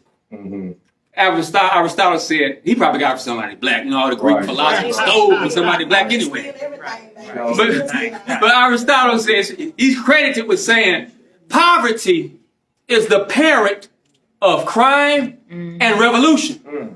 Now already we got crime because of poverty in Jackson. Don't we have a lot of crime in Jackson? Yeah, we does. Don't we have a lot of crime in black communities? Right. Poverty created that. That's right. Now on this poverty, the mother of crime, it's the mother of revolution. That's right. Now leadership, there's some people in town right now. That's right. That's right. Thank you, Jesus. If you don't address this issue via our right of self-determination, get rid of this poverty, by declaring ourselves independent and taking over our economic system, Right. then we're going to use those who are poor that's committing crimes to commit revolution. That's right. And your days are numbered. That's right. That's to all leadership, church leadership, political leadership. If we don't do the right thing, get rid of this poverty, and the only way we can get rid of poverty All of it. is by taking independent control and developing our own Yes, economic Lord. system. Yes, Lord. If you don't do that, revolution is coming. It's natural. It's natural occurrence. It's going to happen. Just like crime is happening. Right. I was a criminal, and crime happened in my life. Right. When I got conscious, now I'm a revolutionary. Right. So what if we conscientize these people in the ghetto? We've been out there, haven't we, Comrade Malak? We've been out there in the streets. Yes. Well, all them woods and all these different places in the streets. Right. Right. Brothers are angry. And once they got over the fact that we're not police, they said, oh, Right. we're not police? What y'all? No, we're the opposite of police. You are? Well, we're ready to shoot police too. Amen. Yeah. Amen. Why? Because they poor. They sick and tired of being sick and tired. Nobody even votes anymore. Oh, I know. Why? Because the political system is not the answer. That's it. But our own political system, that's the answer. So we asking our people, our activists, our people, we have our own, as the congressman said at the hearing in 2016, it's as simple as holding a vote. Asking the people, do you want to be independent? That's right. And if the people say, yes, we want to be independent, they say, look, we're taking over this thing. We run this. That's right. That's right. Matter of fact, tell the police officer to get out the car. We run this now. That's right. Give me that car. That's self-determination now. That sound crazy, don't it? Because we're not used to doing that. No, it don't. That sound real good. It sounds real good, don't it? Real. But some people, it sounds crazy to them. Let's go. Let's go. All prophets in the Bible, what would they call it? If you read the Quran, Imam Shaheed could tell you, they call the prophets crazy. Those who follow them crazy. There you go. Why? Because if you going to speak against and take on the oppressor, you got to be crazy. That's right. To be fearless, you crazy. Amen. Because fear has been put in us. But the Bible says a perfect love casteth out all fear. So if we love ourselves, we don't have no fear. How many people here got children? Anybody got children? Now, if you was at a zoo or something and your child fell into a lion's den, you know a lion, you can't beat a lion. How many people can beat lions? How many people can beat a lion? I don't think nobody can. But if your child fell into that pit, Watch me. that then you going in there to get your child anxious. Show right. Because you love. Now, if I fell in, you might say, Ramsey, I'm sorry. So you might not love. You don't know me. So you don't have perfect love for me. But you got perfect love for your child. I love, man. So the Bible says perfect love casteth out fear. Right. So if we really got love for our people, That's right. we ain't gonna fear doing what's necessary to free them. I had a leader of an organization. I ain't gonna say no name, but you know who you are. A leader of an organization, probably a military organization. They carry guns and everything. He said, Ramzu, you want to come and risk dying and going to jail for that? What? Y'all do. What are you risking your life for? Yep. Why you risk? And for something, I was told that. Gotta do it. So you don't have love for his people. If you have love for your, Dr. King had love for his people. Malcolm X had love, so they didn't care about dying. Malcolm X even knew he was getting ready. I said, man, my days are numbered. That's right. Dr. King said, man, I might not get there with you. I probably not gonna get there with you. Right. But I'm willing to stand up. What's my life to 50 million black people? That's right. Come on, man. So people may have fear of asserting the right of self-determination. We just define what the right of self-determination is. That's right. We prove, I don't have my glasses on, but I think I can see Salma, the president of the Republic of New Africa. And Sister Ayo, that's what I'm saying? Free the land. free the land. By any means. The Republic of New Africa is part of what inspired me as well. Mm-hmm. The Republic of New Africa have something called the Malcolm X doctrine. Mm-hmm. I didn't bring it up, but in certain words it goes like this. We believe in the Malcolm X doctrine. I know I'm wrong, Salma, don't beat me up for this. They said, we believe we should have a plebiscite. Have a vote amongst black people. Ask them if they want to be independent. And if they say yes, then we stand up with our Black Liberation Army, by the way. Amen. With our Black Liberation Army, by the way. Amen. And defend that nation beyond contradiction. That's right. So that's all we have to do. That's the law now. They weren't talking about doing nothing seditious. They were talking about exercising their right of self-determination. And that's what we're talking about today. We can go throughout Jackson and say, look, y'all, we're having a vote for independent. We want to be independent. I guarantee you we'll get the majority. I guarantee you. That's right. That's right. Now, if we get the majority, then all we have to do is declare independence. And if the mayor, he's the legitimate elected leadership of this system, he say he believes in self-determination, he could just stand, look, I got the ballots here. We declare independence, Bill 1020, kiss my tail. That's right. right. State legislator, kiss my butt. Right. We govern ourselves. They have a right to do that. That's right. Are we going to do it? Are we going to do that? Yes. Are we going to stop playing with our people and do the right thing? Yes. It's very simple. It's not Yes, hard. ma'am. We just got to develop the spirit those white folks had. What did Patrick Henry say? Give me liberty. Or give me death. Give me deal. Actually, before that, he said, I don't know about the rest of y'all. But for me, give me liberty or give me death. That's right. So we got to take that same stance, y'all. Amen. Because our children, they're dying anyway. Showing up. We might get pulled over. We step out of here. I saw Capitol Police patrolling down the street, didn't they? Yeah. He might stop us and shoot us down. What y'all gonna do about it? March about it? No, you killed Round Zoo, Black Power, no justice, no peace. Go home and kill somebody else next week. That's right. Next week, somebody going. That's right. Next week. We can put a stop to all this. We can put a stop to poverty. Put a stop to wrongful conviction. We can put a stop to police terrorism. That's right. We can get ourselves monetary reparations. If that's what you consider reparations. We can do all of that today. Thank you, Jesus. If we just go out here amongst our people, Right. hold a vote. If they say yes, then it's all they vote. As this, I just read from the Congress, a Senate hearing on self-determination in 2016.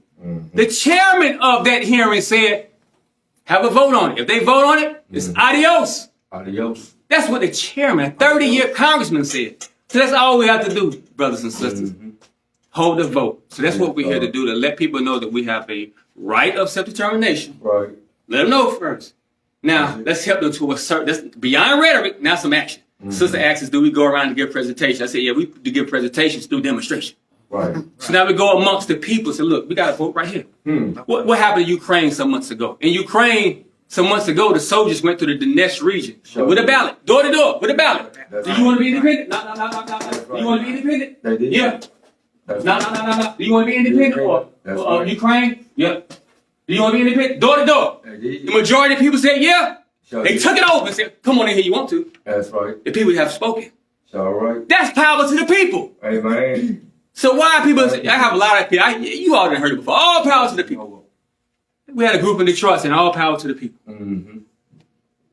Then I said, oh y'all, let's organize the people and take power.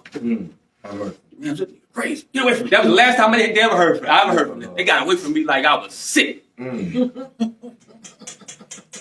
But that's what all power to the people mean. Once you get the people's voice, there's no power greater than that. That's right.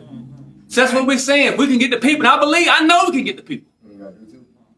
If we can get them, let's stand up and take over Jackson. Amen. Let's house all the homes. Let's take over all the properties of You ain't Jackson. joking. Give houses to those who need homes. Amen. Let's leverage the city's assets and give everybody monetary compensation. Give everybody a big Come stimulus on, check. man. Come on, man. Let's close this economy and say, look, everything sold in Jackson must be made in Jackson. Jackson spends $12 to $14 million a week on food alone. Amen. What if that was our food we were growing and producing? Have mercy. At least distributing. That's 12 to 14 million that we would be making. Glory. The city budget this year was like 477 million. 12 million times 50 something weeks is over 600 million. Have mercy. So we don't need no budget like that. We can create our own budget, our own revenue. We don't need to stay on. I don't want to say those nasty words. We don't be sucking on no breasts. Come on, man. Come on, man. I know we're scared to get our mouth off of their breasts. That's some of our fear. We don't want that breast is very. We are addicted to that breast, but we got to get off of it. We don't need them.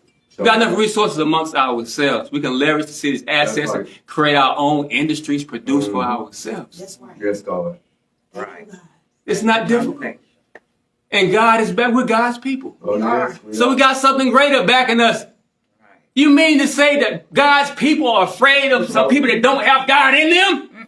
The chosen people. Where they do that at?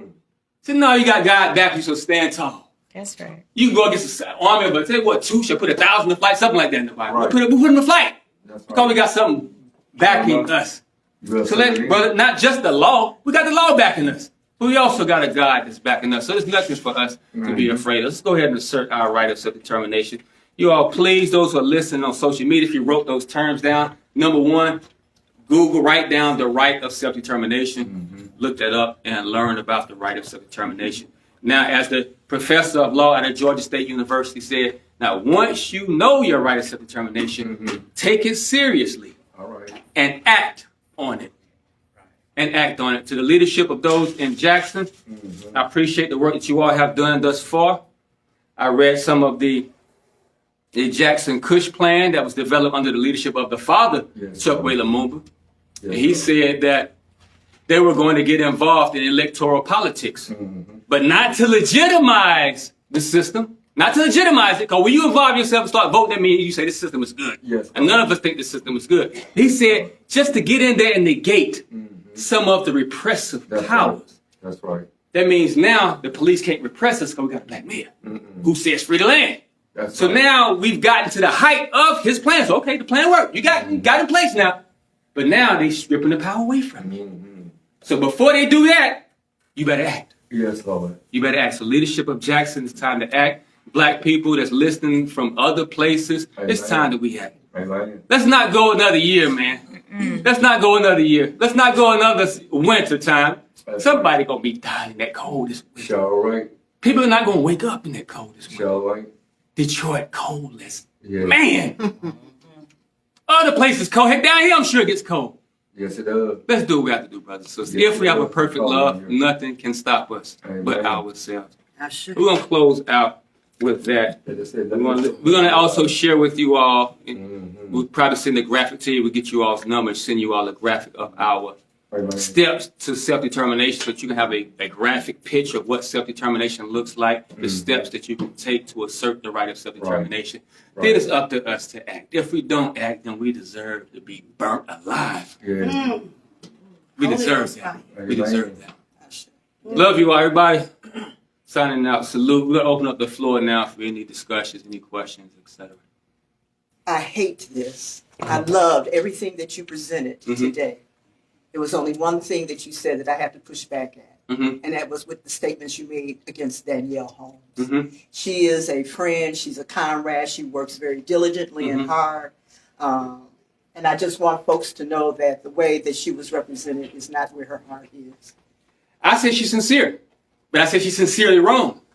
And I am All right. saying that her words were misinterpreted. They were, I just read her words. I didn't make up any words. Okay, I understand. Just read them. I understand. And that's who represents. Look, in every movement, I've been all around the world. Every movement, they have activists that may be sincere, but they end up being the gatekeepers. A real revolutionary change. Right. Especially when you're just using rhetoric, but not acting on that rhetoric. Right. Now, when somebody suggests, I said, let's have a peaceful meeting. I wrote her letters. I sent her requests. No request was answered. So I said today, no holds barred. Come on now. No holds barred. I don't care about none of them. I care about my people, the mass. I don't care about 10 activists in this city. I don't care about it. All right, you don't have I care about people that suffered in this city. Don't get upset. Don't get No, upset. I'm not upset with you. I'm just voicing it out. Amen. Not against you, against them. I love you, sister. You helped make this happen. I'm not getting upset with you, but the principle about we're not beating up on nobody. But I'm not holding nothing back on none of these gatekeepers over our people. I'm not holding nothing back. Come on, my brother. Speak it. Speak it. Speak the truth. Glory to your name, Lord.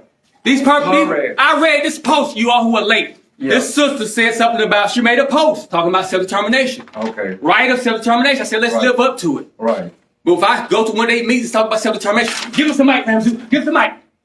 If I go to one of their meetings and speak about self-determination, delete Ramzu's part. Yeah, they do that. That's right. They did that. Amen. They do. But I'm just not, I ain't saying Danielle did that. I'm just saying, I'm just quoting what she's saying. Right. So if you're saying this, I'm just saying, Miss Danielle, how can you say self-determination at the same time and say, look, we're going to ask them to stop? I'm letting you know, look, when you have a right of self-determination, that's your human right. Okay. You don't have to beg nobody for nothing under their civil rights.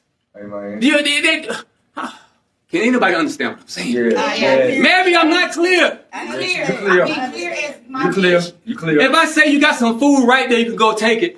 That means you have to come over here and say, Ramzu, Can give me a please sandwich. have some food begging for bread? It's right there. I hear you. So that's what I had to start doing. Is saying self-determination. We got power. Then at the same time saying we ain't got no power. That's right. Please.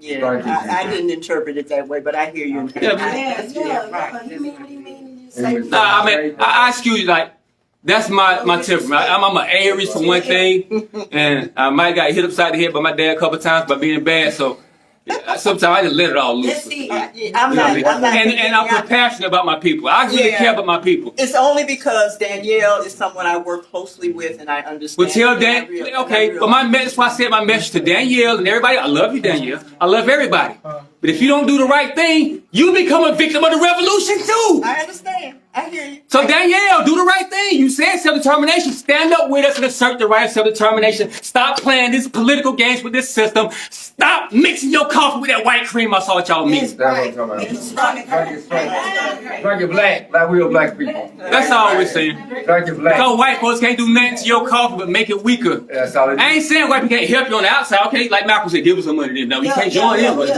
You can't let them shut our mouth no more. that's all we're saying. Gotta speak out. And now, hey, I don't care now because they ignoring us anyway. That's right. So it's to the poor people. We got to get your attention. Listen, the masses of the people that are poor, Right. a lot of activists, they got money. Sure do. They really don't care. They just say it again. They just doing a little something saying we against this. Right. But really, they don't suffer. How many of us have went there and slept with the homeless? Man, these two are. Put your hands Right up. here. Let them see. Okay. I'm a witness. I'm a witness. You want to see? Yes, yes. I was Yeah, so we're going to open up this floor in a minute. And he was talking, so I'm not speaking, I'm just responding because this is an Amen. open session Amen. right now. But until we really suffer like these people, we're not going to truly represent them. Amen. And I've been seeing activists pull up in business and all kinds of nights. They ain't suffering. Nope. I ain't say you can't feel the people if you got a Benz, but I just Amen. know that the Bible says that it's harder for a rich man to enter the kingdom of God That's than right. it is a camel That's to right. pass through the eye of a needle. Why? Because subconsciously, they might be sincere, That's but right. something in them, that subconscious saying, look now, you got this nice house, you got this good job, you don't want to risk that talking no revolution for poor niggas. Come on now. Something in their subconscious says that. It ain't right. It ain't right. Something says so it stops them, it controls their cognitive function, so they can't even think revolutionary. That's right. Because they got too Ain't much. think straight. Number part. That's all I see. So a lot of these people, they don't represent the poor people. They can't feel it for the poor. So they go about it. They put you on a treadmill. They use revolutionary rhetoric. That was rhetoric. And until she gets out here and says, look, we're going to start begging these people. That was rhetoric, Sister Edie. Amen. Yeah, that was rhetoric. Amen. Anyway, the floor is open. Before you guys leave, please sign in Go ahead, this so that we can be able to keep you up to date on what's going on. I'll have it up front. Go ahead, son. Okay. Tell them about your story. Yeah. My name is Brother Sally You Dawes. recording? This person is my cousin. She brought me today. And she right, I slept at home. I stayed out there in the street, homeless for 10 years. Still with the homeless. I didn't know what I was going to do. But the Lord sent people me to get my own place. He got my disability. I was out there hungry too. I was going to super eating, the gateway eating every day. I got tired of it. So somebody said, well, I just white the game. So I said, well, but I'm going to you, check over on your food stamp. I want to get my food stamp. Then I have to get my check started. The Lord looking with a place on my own to stay. But you know, I still go hang with the homeless sometimes. I do it every day. But I'm not homeless. Yeah. I think because I've been out there. I know how it is. sir. It's hard. It's hard. And I cry about some things that I've been through with. Like a God will bring me through it all. Okay. It's powerful. Okay. You got anything else you want to say, son? Take your Thank you. time. Take your time. The floor is open for you. Take your time. Are you okay? Are you okay? That's the hurt, y'all. That's the pain. Mm-hmm. That's him just dealing with everything. I worked with the homeless for 3 years. This is my friend, Lisa. Lisa, you got anything you want to say? Tell them about your daughter and how they took her kids. My daughter, they took her kid from her. The welfare from them took her kid. She pregnant again. She finna have another baby. My son in jail, down in Raymond, locked up right now. And he used to be homeless. And he ain't got nobody down there. He ain't been to court. He just sitting down in the jail. He ain't got no lawyer. How long he been in court? How long he been in jail? He been there a long time. He ain't done that. You don't know how long? I don't know how long. It been so long she forgot. It's been so long I ain't forgot. And my daughter pregnant again, and she took her baby from her. She see him every now and then. She don't see him more often. And we be with the homeless and everything. And I stay with my cousin. And we be with the homeless all the time out there. I get my food stamps. I get my check. And one thing about it, we be out there with the homeless all the time. The homeless, you ain't got nowhere to go. They're just out there. Mm-hmm. And they feed us out there at the park. How do we do when we feed y'all at the park? They pray for us. Amen. and bring Bring the the word. food, bring the word, Yes, Lord. and it feeds us and feed the homeless. What kind of food do y'all get? We get real food. Real food. It don't be it be hot food. Yes. It don't be cold food. It be It'll hot. be hot. And y'all get fruits and what? Fruit. Yeah. Fruit And vegetables. Vegetables. That's The right. good stuff. And water. Good stuff. Good water. Water and juice Juice, and that's cake. right. That's right. And we pray, we meditate, and we Amen. slay. We slay. Don't we, y'all? Amen. Don't we? And we rise up together. This is Precious. Y'all get Precious a hand. She's doing all that work out there. Sister Precious. Give me socks. They gave me sock. They gave me soap, hand sanitizer, toothbrush, Even wipes to wipe. Amen. wipes to wash themselves with, hand sanitize, everything out there for the homeless. That's what we mean. Work. And here's the thing, government. Talk. I'm gonna take my time because I ain't gonna get mad. I might though. It's all right. I just might be. That's right. But I'm gonna stay calm because I'm poised. And I'm a woman of the Most High God. And I love my friends. I've been out here working with the homeless out here.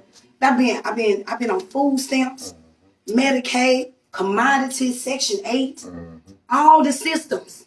You know, the way to break the chains is break the system. That's right. It ain't really the government, it's the systematic injustice and the racism that they have put on my people. These are our people, God's people. So God so loved the world that he gave his only begotten son. That so whosoever believeth in him shall not perish, but have everlasting life. That's the truth. That's right. Yeah, reparation we deserve from the hospitals. That's They right. killing our people. Sure Oh enough. man, they done killed so many of our babies. Oh, I work labor and delivery too. I'm gonna tell it like it is. Oh, I'm the whistleblower. Amen. Yes. Yeah. Blow it. Blow the whistle. Blow the whistle. Blow the whistle. Nah, I ain't gonna do it because this ain't the right platform. You gotta stay calm. What happened? Them patients be out there picking up cigarette butts and different things. If it wasn't for me pressure feeding them folks out there at the park, they wouldn't have it. And It's the time It's a time. and a place. Miss Pressure is very good. Yes. And she helped, used to wake up there, come to the bridge and help people get them houses Amen. and get them off the streets. And I did that for 3 years straight. And the My good, I people love it there. stayed on the streets. Yes. They selling the poor for a pair of shoes. So right. Shower power. Amen. I love you. Shower power. I went down there one day, y'all. This is no lie. I'm speaking truth. Okay. Nothing but the truth. So help me God. Man, we went down there, y'all. Me and my son Zion. And we were just checking out the place because I took off work that day. I worked for Stupid at the time. Right. I was like, I'm tired. I'm taking off today. I'm not finna go up in there. So let's go explore. He's an explorer. Right. He's a great thinker. He's a So king. yeah. So we go there and they got this big crate of feet shoes. That's right. And I looked, I said, damn. Besides, oh, I wish I could see his shoes. They don't give them those shoes. So don't. No, they don't. They just racked up in a box. So I said, I can't believe y'all selling the poor for a pair of shoes. Why would y'all do that? That's what I'm talking about. And then stoop out the food that they give them. They give them the old, nasty, dirty It's cold. leftovers. It's cold. Tell them the truth, shame the devil. It's cold. It's Tell cold the truth, food. shame the devil. It's cold food. They're like the bridge. I hate to say it. The bridge, The mental health system. the Yeah. million help system, don't feed them folks. They ain't got nobody to cook for them folks. That's They right. make them a sandwich every Right. day to be food. And Cold they get a bowl food of be cereal. sitting out Yeah, and get a sitting out. dang bowl of cereal. Yeah. They get millions. Yeah. Millions. So what we gonna ask for right now, and I mean this guerrilla warfare. We take it out. Listen. Meditate, pray, Right. slay. Slay. Meditate on God's word. This how we gonna win wars. That's We right. gonna pray. We gonna seek ye first the kingdom of God and his righteousness. Come here, side. Make sure y'all And all join the things. forces. Come here. And all things shall be added to you. And then we gonna slay. We gonna slay the demons of the world, the Amen. principalities of the world, the fear, the doubt, the negativity. And then we gonna slay till our hair turns gray. Because Amen. after you've done all you can, Right. you just stand for holiness. Stand for righteousness and be counted among him that shall reign with him. You stand when friends are gone. Stand when you all alone and be counted among him that should reign with him. I am a child of the Most High King. Amen. We are children of the Most High King. This is reparation at its best. I'm coming Amen. from the hospital system. Amen. the food stamp system, That's right. the Medicaid system. We taking all these systems down, and we gonna have reparation. And we gonna rise up Amen. and be Right. one. This is what we gonna do. Amen. You know what this M stand for? It's so funny. This is a joke. There's a miracle in this room with my name on it. Yeah. There's a healing in this room, and He is here for me. And I'm gonna put a praise on it. I'm gonna put a praise on it. Check and checkmate. Now, whoever see this video, share. Tell the people, share. God got a plan for us. God got a plan for us. It's bigger, but like I said, this ain't the platform. We're gonna have our meetings in secret. Y'all will never know these truths. So, amen. Glory to the Lord. Glory to God.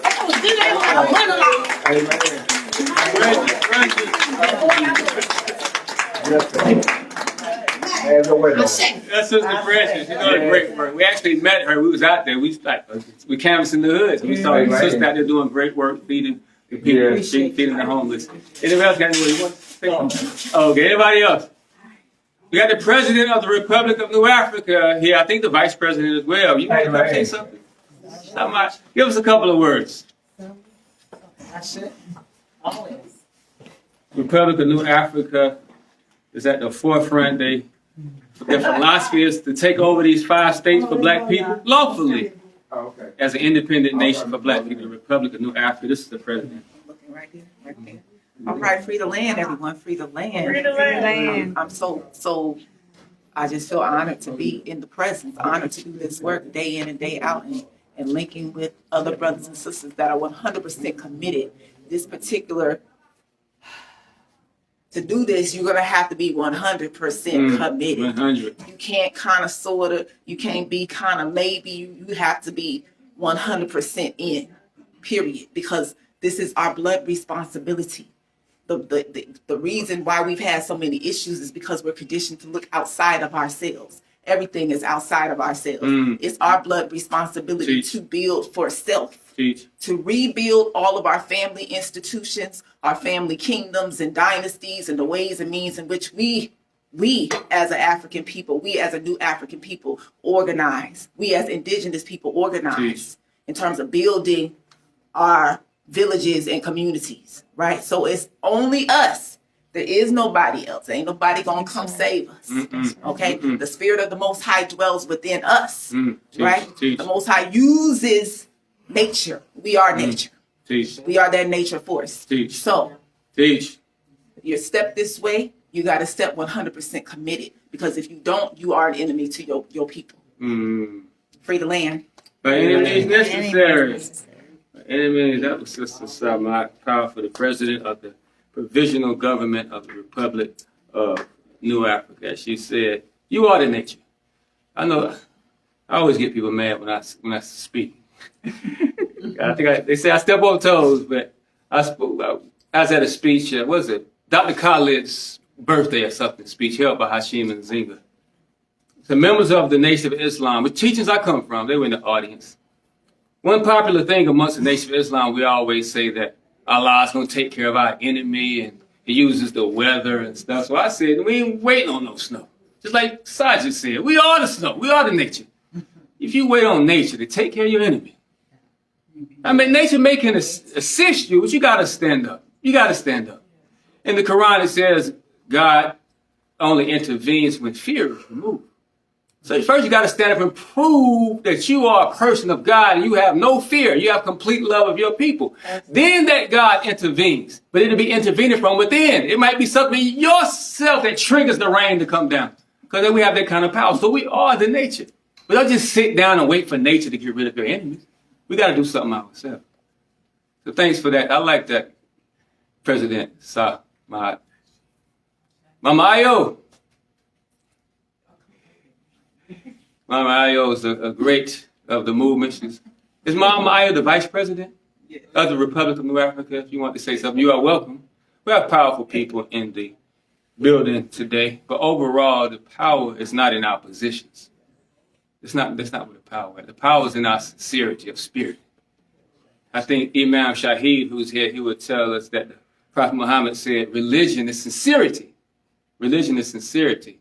And with that being said, I will invite, I don't know if he'll come up, Imam Shahid, if you want to say a couple of things, he's welcome to come up.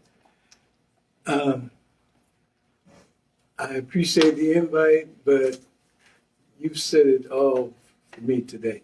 Yes, sir. And I would just like to say from sitting here, is that next time we have one of these sessions, that the room needs to be full. Yes, sir. Yes, sir. I definitely won't come by myself. Yes, sir. You know, but I was just leaving the funeral. I was at a food giveaway before the funeral, went to the funeral, then I came straight here. We appreciate you, Imam Shahid. Now, believe y'all, I just met this brother in the past month or a month and a half. That he works 24/7. 24/7, so I'm surprised he's still even up, you know? Like, I've seen him go from building stages and everything to stand on the same stage to talk to the people after building the stage. So, and he's not, you know, a spring chicken. So, and I ain't saying he's an old man now. He's very healthy, looks good. But to be doing all that kind of work, Imam, I salute you. Alhamdulillah, and I salute you and those who are in your camp for doing what you're doing and for speaking truth. Okay, because that's what it's going to take. And inshallah, God willing, you'll put some fire up under our quote unquote leaders of the city. Yes, sir. Yeah. Yes, sir. Because you're calling them out. I like that. Yes, sir. Yeah, so they're going to have to put up a shut up. Put up a shut up. Thanks, man. Yes. Man, and to everybody listening, I didn't mean to offend anybody. You know, I'm not here to do that. I can get the time, the situation, whatever, I can get carried away and very passionate about what I say. It's going to be the truth, though. But sometimes I might not, should not call out anyone like that. But it's just time. I'm just sick. Man, we just got to do better. We just got to do better. And so I might, we all love Malcolm X, don't we? Yes. We thought he was a great man, don't we? Absolutely. Did not Malcolm X call out names? Yes. He called out names. He had to point out the wrong. Not that he hated people. He had to point out the wrong that they were doing in order that they can correct themselves. He called out King a lot of times. But King also was humble enough. But Malcolm X kept criticizing. Did not Malcolm X criticize King for being in a civil rights struggle? Yes. He criticized him over and over again. But then at the end of the day, 1967, as we read to you about the meeting in Frogmore, South Carolina, King said the same. We've gone from civil rights to human rights. Civil rights has gotten us nowhere. Malcolm X been told him that. But he didn't say, well, because Malcolm X said it and I'm more known to him, I'm going to keep on going the same way. He was sincere enough to say, look, this voting, this protesting, it's not going to help. So he changed direction. In the middle of all that, what he was into, popularity, etc. So we got to be able to do the same thing, those who are listening, humble ourselves and say, look, we might have been on the wrong path. Let's switch path. I was on the wrong path. I went all the way to Africa. Thinking, okay, we're going to go to Africa. I invested so much, put so much time, my whole adulthood. I grew up in Africa, as far as an adult. We spent over there. But I had to be sincere enough to say I was wrong. But I didn't know, that's why. I was only 20-something years old, 21, 23 years old. I got out of prison and ready, gung-ho. So I'm going to all these speeches of these people I'm talking about. They talking all this stuff. But being a man from the streets, I know who about that life, who ain't about it. I game recognized game, as we used to say on the streets. Game recognized game. And I saw a lot of game in these leaders. But I didn't know what to do. I'm only 21 years old. So I said, well, I looked in Zimbabwe, somebody named Robert Mugabe was taking land from white folks. So I said, hey, that's something. I'm going over there. So I went over there. But I was blessed to, as Martin Luther King said, but he said it in a different context, to go to the mountaintop. The Honorable Elijah Muhammad said the mountaintop symbolized government. Mountains symbolized government. So I was able to sit. Y'all seen pictures with me probably online with Mugabe, this president. I just left the president of Central Africa. So being to the mountaintop, it inspired me like, hold on now. These people engaged in a revolution against white folks and now they're governing themselves. Why come black people ain't doing it? So it gave me a sense of seeing. I was that domesticated lion also that never seen the jungle, being a ruler of the jungle. But then I went back to somebody else's jungle and saw them ruling as lions. I said, okay, I'm a lion too. I'm going back to rule out my jungle back in America. So I became undomesticated just by being around that. So I'm just responding to my feelings on the situation that we're in, and I got to be true to myself. I can't suppress my feelings. If I see somebody doing wrong, I got to speak. I got to call it out. So we got to call out these people, and we got to hold them accountable, because they're gatekeepers of our liberation. And if they're not doing right, this is a warning. Actually, I'm doing them a favor. If I call you out, that means get on the ship, get on the train, or you're going to be on them tracks when that train roll over you. Either or. Are we still in question and answer? Yes. So we know that Jackson has been under attack for a very, very, very long time. We know the ins and outs of what this attack looks like. Mm-hmm. So the attack on Jackson and its infrastructure and its educational system, medical system, all of it, they've been in war. They've been in war on two levels. The fact that Chokwe came and declared himself on behalf of the Black nation, the Republic of New Africa, and also knowing that we have what we call a system that's been choking them out, even before Chokwe took over. From the time the first Black man decided he wanted to be on city council or whatever, it's been that systemic attack on Jackson. And right now, because of all the things that are happening in most of America, not just Jackson now. Jackson is special because it is the capital of white supremacy, and it's the capital of New Africa. That's not by happenstance. That's not by happenstance. Because when we declared ourselves independent in 1968 and begin to put in measures to come down, to be on the land, to organize on the land, and to defend the land. I mean, everybody knows the history. You have RNA 11, you have all this, you have the early demise of Chokwe, and so on. And now through law, as you say, you have a governor that represents the KKK and all his cronies, choking off Jackson even more. And as you say, we've been miseducated. We have, as a whole community of people, from all our spiritual organizations all the way up to, whoever is here. We know that the plan has not been implemented. Chokwe came into power or came into recognition because he said we're getting ready to be independent. This is something we wanted to do. What happened? They left economically. That's a chess move.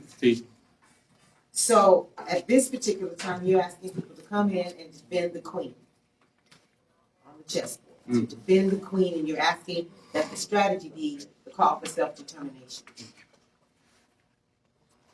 We do not have everybody with the buy-in. Everybody's not in a buy-in. So your strategy is to go from house to house to house and ask them to declare themselves independent. I mean, that's the in our minds, that's the microcosm of the macrocosm. If Jackson can show that, the rest of New Africa and the rest of New African people will show that. Is that going to happen? Is the question is, all of our organizations getting ready to buy into, we're getting ready to defend and protect on all levels and to declare ourselves independent. What that look like? Teach. Okay. I'm just saying I don't have a problem with what you're saying because that's part of the plan. The issue is you have a system that if Mississippi, if Jackson is predominantly Black, why we got white folks telling us what to do and how to do, and why do we have Black people answering to that call? I mean, we all do it if we're working for government, blah, blah, blah, blah, blah, blah, all the way down the line. The whole point is, what does that look like? Because everybody got to buy in. Everybody got to buy in. Kojic got to buy in. Nation of Islam got to buy in. Hebrew Israelites got to buy in. Blah, blah, blah, blah. Okay. Keep going on and on and on. So, now I think what is important is that when you put the rallying call, it's that what we call positive action, meaning door-to-door, phone calls, manifesting, starting to build the institutions, starting to get momentum. because what you say is correct. We have each and every city that we consider. We want to control. We have the right to self-determination. We have the right through law. But that's like an educational piece. Through law. Put them words on the board. Show them through the Constitution, through international law, through indigenous law, that you have the right to do that. And they have to comply. Just a conversation. Yes, ma'am. I mean, and that's exactly what we did here today. We went through all of those laws. But I want to address one thing you questioned was the buy-in of others. Now, we study the history of revolutions and those revolutions, not lost revolution that were won. Yes. Everybody didn't buy in. All the organizations didn't buy in. The masses of the people, they bought in. So we don't have to have the Nation of Islam. We don't have to have whatever other organizations, as long as we get the masses of the people involved. Many times, I also in the beginning of this, I read something from Nelson Mandela's book, I think it's called Long Walk to Freedom, very long book, like 800 pages, something like that. But on one of the pages, he was talking about when he was a youngster, and he was speaking, not a kid, but he was young in the movement. He was talking to one of the leaders of the ANC. And because they was not just the ANC, they was working with the PAC, the PAC, and all the other organizations. And there was some reluctance there about they wanted stuff to be in perfect textbook conditions before they made the right move. Nelson Mandela said, this was his words. He said, I told him that his opposition was like the Communist Party in Cuba under Batista. The party had insisted that the appropriate conditions had not yet arrived and waited because they were simply following textbook definitions of Lenin and Stalin. Castro did not wait. He acted. And he triumphed. If you wait for textbook conditions, they will never occur. So textbook conditions, everybody be bought in, everybody be at the table. Oh, great unity, nation, my brother for nation. Assalamu alaikum. Oh, my brother for that hotel. Black Power, RBG. That's textbook conditions. But also, if you look at the textbook of history, you realize that those conditions never occur. So we got to move with those who are ready.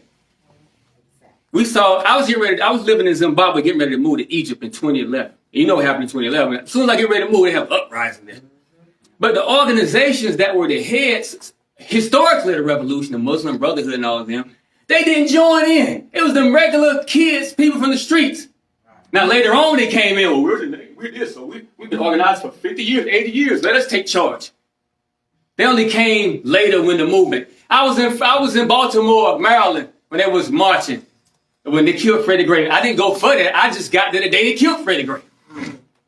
Now the masses took control. They the one was engaged in revolution. Then the nation showed up. Black Power, everybody else showed up. So we don't need the organizations. We don't need that buy-in. We need the buy-in of the people. Just like a reverend shout out to Reverend Reveille, if you're listening, William Reveille of Detroit. He was introduced to me by, and shout out and peace to Prince Asiel of the Hebrew. Anyway, Reverend Reveille said, Ramzu, stop trying to get, like you said, stop trying to get these organizations to buy in. That's only a small percentage of the people. Get to the people. We're only like 5%. Get to the 85%. Forget the 10% gatekeepers. Forget the 5% so-called righteous people that supposed to know better. They don't buy in. Get to the masses of the people. We did that in Detroit. I said, I went to the gatekeepers. Didn't respond. So I went to the masses. They responded. So now we have to just build capacity to actually govern. So same thing I say now. It's not going to look that textbook condition. Everybody's not going to buy in. But they know what we should be doing. After our event in 2018, then the Nation of Islam actually gave an announcement that they were going to hold a vote for independence too. Farrakhan said that Elijah Muhammad told them way back when that they should hold the vote. I don't know what held them up. Your assumption is as good as mine. But they didn't do it. You see, so they already know. And then they had these town hall meetings, and now no town hall meeting. That was 2018. And we all know if there's anybody that can rally enough people to vote and do it, it will be the Nation of Islam. I don't know why not. Why they're not doing it. So I'm not going to make assumptions either, but I know there's something called controlled opposition out there. But the conditions never going to be favorable. So we have to do what we can ourselves. Those of us who know. And we can politicize the people quickly in 5 minutes. We've been out. How many people say out of 100, or out of 200, how many people say no? Just a few. A few. And they only say no because they say, hey, man, I'm busy. Mm-hmm. You know? But everybody else said, look, y'all, look. Hey, brother, you ever heard of Bill 1020? Yeah. Are you trying to white folks ruling over us with injustice? You want reparations? Yeah, I want reparations. You know, we can just assert our right of self-determination and take control over Jackson. We can't do that? Yeah, start the right of self-determination. Boom, boom, boom. You just politicize them right then. We ain't got to take them through no curriculum of black power and all this kind of stuff. Who does that? Does anybody, did Barack Obama do it? Did Donald Trump do it? Did anybody, any of these candidates go politicize the public? They just gave a few campaign points and the people said, yeah, they bought in. Mm-hmm. All they did was put Joe Biden up there and a black woman and everybody bought in. Mm-hmm. No political science whatsoever. Mm-hmm. So we do that because the masses are going to be sheep. So we shepherds, but we good shepherds. So we're going to use the sheep too. But we're going to use them, take them to greener pastures though. So that's what we have to do. Any other comments and questions in the chat? We got Baba Lucada back there. So I call you out, Baba Lucada. You want to give us some wisdom? That's my person who introduced me here, or basically gave me I don't want to say a red carpet, maybe gave me an orange carpet. And then coming into Jackson, introduced me to people and gave me the history of Jackson. Without him, I wouldn't know anything about Jackson besides the fact that Mega Evans is from here. Free the land. Free the land. Free the land. I am, I will. Do my part. Yes, ma'am. One of the things that we have to try to do in this struggle for self-determination is put on our thinking caps. And we got to be real about what it is that we're going after and the resistance that we will get in going after what we deserve. Not what we want, what we deserve. Teach. And so when we talk about a change in our lifestyle, change in our situation in terms of how we're living, we have to understand that it's going to be a progressive change. It's not going to like tomorrow, we're not going to jump up and be liberated, right? Because if that were the case, this room would be overflowing. You know, Malcolm said that the biggest mistake of the movement was trying to create movement of sleeping people. Mm-hmm. We got to work the people up first. And Jackson, Medgar Eversville, as I call it, because we are in the national territory for the provisional government of the Republic of New Africa, which, of course, for those who may not know, is Louisiana, Mississippi, Alabama, Georgia, and South Carolina. That's our territory. And so in that territory, there are at least 10 million Africans or people of African descent. Right now, they're black people. They need to become Africans. And they need to become Africans through an education process that has them embracing their Africanness and an African lifestyle. So be careful. Be careful as we talk about free this and free that, because freedom ain't free. You feel me? Freedom ain't free. You don't believe me? Ask Medgar Evers, who told us all to pull the levers. Ask Rosa Parks, whose historical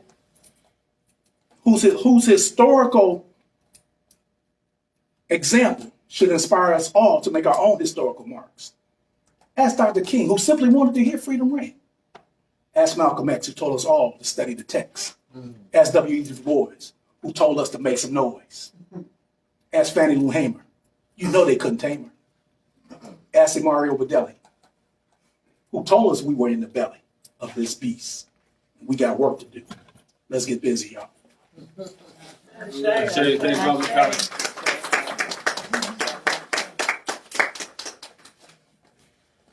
So that's Baba Lucada.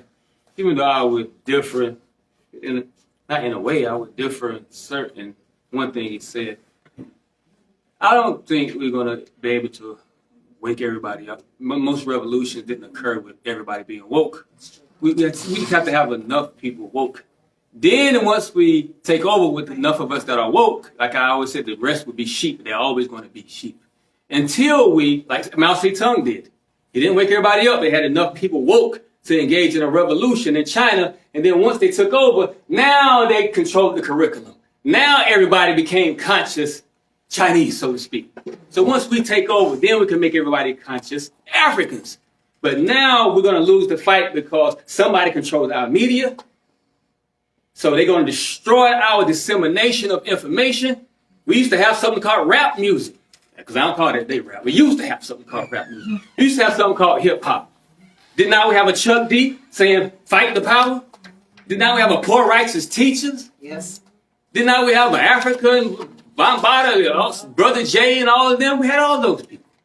But somebody who really controls this government and controls the economic system hijacked that culture, and now they spit out these, so I don't know what kind of rap they're doing nowadays, but it spits out people just taking all kinds of pills, killing each other, victimizing each other. So every person we try to conscientize to be an African or a black person or whatever we're trying to conscientize them to be, we get 5 people. So let's say we get 5 people a month.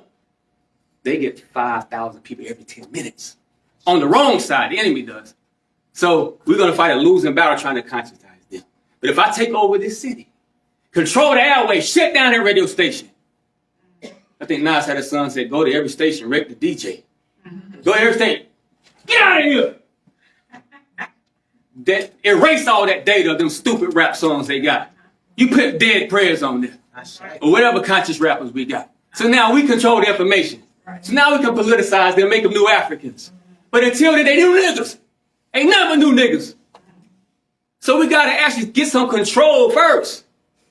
Some people think we got to get them conscious first, but that's a losing battle. That's a losing battle.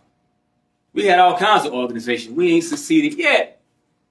But I understand, yeah, definitely we got to create some, they got to have a mindset. I think we got enough of the mindset. We got enough people to do it. Fidel Castro had 14 people, including himself, that went to those mountains in Cuba. A lot of revolutionary movements had a few people, but they sparked it. But they represented the masses, the aspirations of the masses. Now, the masses want what we want. Ask some masses, do they not want a new police force? Do they not want reparations? Do they not want justice? Do they not want free housing? They would say yes. They might not. They might have a white Jesus on their wall, but they still want to be free. They still want some justice. So he said, help me, stand up with me, and let's take some justice. Then after we take that justice, we are the ones who are going to be controlling the school. Now we're going to take that white Jesus off the wall, put a black Jesus on there. We just conscientized them. Because we can't wait any longer. I'm not finna grow old talking about black power. I'm not finna do that. Give me liberty, give me death now. You see my face? That skin is smooth, man. I'm not finna let it get wrinkled like a raisin talking about black power. I'm not gonna do that. I'd rather go out first. Go out fighting. I had a friend of mine. First of all, before he died, Dr. Khaled died. I had a chance to meet Dr. Khaled a number of times. He preached right across the street from where I live, at the temple on Ashby Street in Atlanta. Now, a man like Dr. Khaled, dying of an aneurysm. Now, Dr. Khaled supposed to die. If he died, he's supposed to be on the ground right there with some bullet holes in him, and it should be 1,000 white folks with bullet holes in them too dead. Now, I'm doing aneurysm. We got people now, and shout out to Minister Farrakhan, but I couldn't stand seeing the minister can't barely walk and having them propping him up. You want to be calling white folks devils and talk about nation time for 90 years? I'm not going to do that. I refuse to do that. I know a whole bunch of youth, they said, give me liberty now. They might not be as conscientized yet, but if they know if we can give it to them and tell them what they can get from this revolution, they'll do it. Because believe me, if you told me when I was 15 years old out in the streets myself with dope in one pocket and a gun in the other, you told me I could take over my city and shoot police if I had to, I would have did it. And I ain't know nothing. But I knew that this system ain't right. I knew that much. So we got the people. We ain't got to wait. Let's not wait, man. People dying right now. You saw a sister just was here, Precious. Yes. All them homeless people. We was out there. I went on the streets in Detroit myself and slept out there. And I had a house. I slept for 8 days out there. so I can feel it. Because how can I represent these people? I'm standing in a nice house with heat. But if I'm out in the cold with them, I know how cold it is. So goddamn, I want some freedom now. I ain't gonna be cold no more. So you'll properly represent them if you feel what they feel. So let's put ourselves in their condition so we can be empathetic. Really be empathetic. That's why they say, Imam Shahid is here, one of the benefits of Ramadan is so we can be able to feel the pain of those who don't have. So if you don't feel the pain of those who don't have, you're not going to be hesitant. You're going to be ready to go. That's the psychology of being poor. That's why poor people win revolutions. Not comfortable people, poor people. They sick and tired and they're ready. You just need the leadership to show them the right way to go. That's us. We got enough people in here right now to cause a revolution in Detroit. Excuse me, not in Detroit, in Jackson. That's all I'm saying. I would again go back to Malcolm and say again that until we wake up the masses, we might win a battle or two. But when you were 15, if somebody told you to shoot police and you shot police, but you still unconscious, all you're gonna do is shoot police and go sell some drugs. You ain't gonna uplift our community because your brain ain't there. Mm-hmm. The people who you slept with out on the street in Jackson, we do that too. Every year we have a sleep out with the homeless in a park named after Miss Pittman, who was one of the quote unquote civil rights leaders in this community. Mm-hmm. Right? So we do that every year, but we're not changing their mindset. Again, it's more than just killing police. It's more than just. Now, mind you, I'm not the same movement saying we're going to kill police. I'm making an example of how you can be got to engage in a revolution. I didn't say go police and stop. Come with a movement. I'm using the words you said you were going to do when you was 15. I said if somebody came to me and said I had a chance to join them. And that immaturity, gonna get us killed. Mm-hmm. I want you to live for the revolution. I don't want you to die for the revolution. I died with Ayanna Jones. I died with Sandra Bland. I died with Freddie Gray. I already did. We don't need you dead. I'm dead already. We don't need you dead. I'm dead already. We got life. We got hope as long as you got life. I'm dead already, brother. I died with Sandra Bland. I died with Freddie Gray. I died with Tamir Rice. I died with Eric Garner. I died with Mike Brown. I'm already dead. No, you're not. So when I'm in tune with God, who's in tune, connected with everybody else. That's how I'm connected. So when they die, I die. Right. When somebody else is in prison, rotting in prison, I felt that pain too. Okay. I felt that pain when you too. respond the way you respond, I respond and say, let's get up and do something. Now. And I've been doing work. Now. I've been doing work. Well, fine. Everybody can do the same thing. Fine. I'm freeing the land. Fine. And I'm also freeing the mind. Fine. So that the ass can follow. Yeah. But that's part of the institution building. Once you say you're going to seize, people are going to say, what next? And that's the part that has to be simultaneous. If we're feeding the people, if we're sleeping with them, you should be telling them this is your city. We need to feed ourselves. We need to have all these factories. We need to support one another. But the biggest thing is because what you're doing, what I think all of us are here doing, we're not doing all this just because we feel like we don't have a name in something. Mm-hmm. It's love. Mm-hmm. And that's the biggest thing is to teach our people that we have to be compassionate. We have to be caretakers of each other. How long did it take you to say that just now, to tell me that you have a right to do this, you have a right to do that? How long did it take you to tell one person that? It doesn't take more than a millisecond. Okay. So now let's go to everybody and tell them they have a right to do this, they have a right to do that. And they say, oh yeah, I didn't know that. Boom. Like I said, if somebody came to me 50 years old and said, not just go shoot a police and go back to selling drugs, rounds you have a right to take over your city. We're in a movement where we're taking over our city. And if the police oppose that, you can shoot them. So, oh yeah, I'm joining that movement. And I say, then he say, go shoot the police and go back home. So I just became politicized in 5 minutes. All it took was like some politicians, some revolutionaries in Zimbabwe to tell me my rights. Say, oh, shucks, I got that right. And I'm back home. So they assert that right. So you can politicize somebody in a few seconds. They ain't got to go through a curriculum. If you go to everybody on the streets in Jackson and say, look, brother, we done did it. Been through the hoods everywhere. Look, brother, you know you have a right of self-determination, that you have a right to take over your city. as this, as a that, as a that. Yeah, I do. I right. Yeah, they get rid of poverty. You can control the assets of the city ourselves. We can leverage city assets, give ourselves military reparations. We can control the police force, repurpose the police. Yeah, oh yeah, you know, it take a few minutes to say it to somebody and get them, okay, I agree. They're not going to convert to being a Muslim like me. They're not going to convert to call themselves a new African like me. They're not going to convert to call themselves an indigenous like me. But they, in 5 minutes, they just agree. In less than 5 minutes, they agree with everything I said. So now I just politicize them now. That's the momentum we got to move forward with it. Those of us who already know, all who've been through curriculums for all these years. Now we champion it on with just the people who got 5 minutes of knowledge. And we're not saying them to come with us, then go back to selling dope. We're saying come with, stand with us. And now you don't like the police because you know what they've been doing to you. So we're going to take over the police, but not just shoot them and go back. Put yourself in this movement. Bring your guns with you and let's stand up and let's seize this city. We had enough people doing George Floyd. We had enough people in Ferguson doing Mike Brown.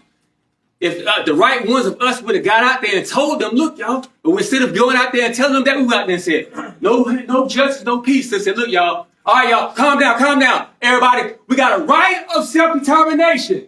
We can take over this city. If you assert your right of self-determination, you have these rights, you have that. Do y'all want to do that? We do have this right. Take it over. Everybody would say that. Mm-hmm. Everybody. But instead we say, all right, y'all, black power, black power, black power. Hands up, don't shoot. No justice, no peace. All right, go home. Brother Imam Shahid, go ahead. Well, I just want to say, and I'm going to have to go, but the bottom line is there has to be a total commitment. And when I say a total commitment, we have to be willing to sacrifice. Mm-hmm. And too many of us don't want to do that. Mm-mm. I don't want to lose my job. I don't want to lose my mortgage. I don't want to lose the ability to pay for this car that I got. I don't want to lose my life. Okay. Mainly. We are scared of white people. Mm-hmm. I do know that. I've been around us all my life. And every job I ever worked on, the brothers I worked with, they were scared of white people. Mm-hmm. I was amazed. Everywhere I've been, you know, you get a few people who said, I'm going to stand up. But I've been sold out by people who were supposed to be right there with me. But when it came down to it, they say, he was trying to lead us on a mutiny. He was trying to, you know, and the people say, oh, we got to get rid of you, whatever. I'm like, man, I had a brother that called me just about a month ago. I worked with for a number of years. He said, man, I owe you an apology. He said, you never did anything wrong to me. But he was going to the white people saying I wasn't no good. Whoa. Okay. I'm telling you. And there were others. So I'm saying not to just focus on me. Yeah. But our problem is we are scared of white folk. Mm-hmm. And we're scared of losing what we think we got. And it's not ours anyway.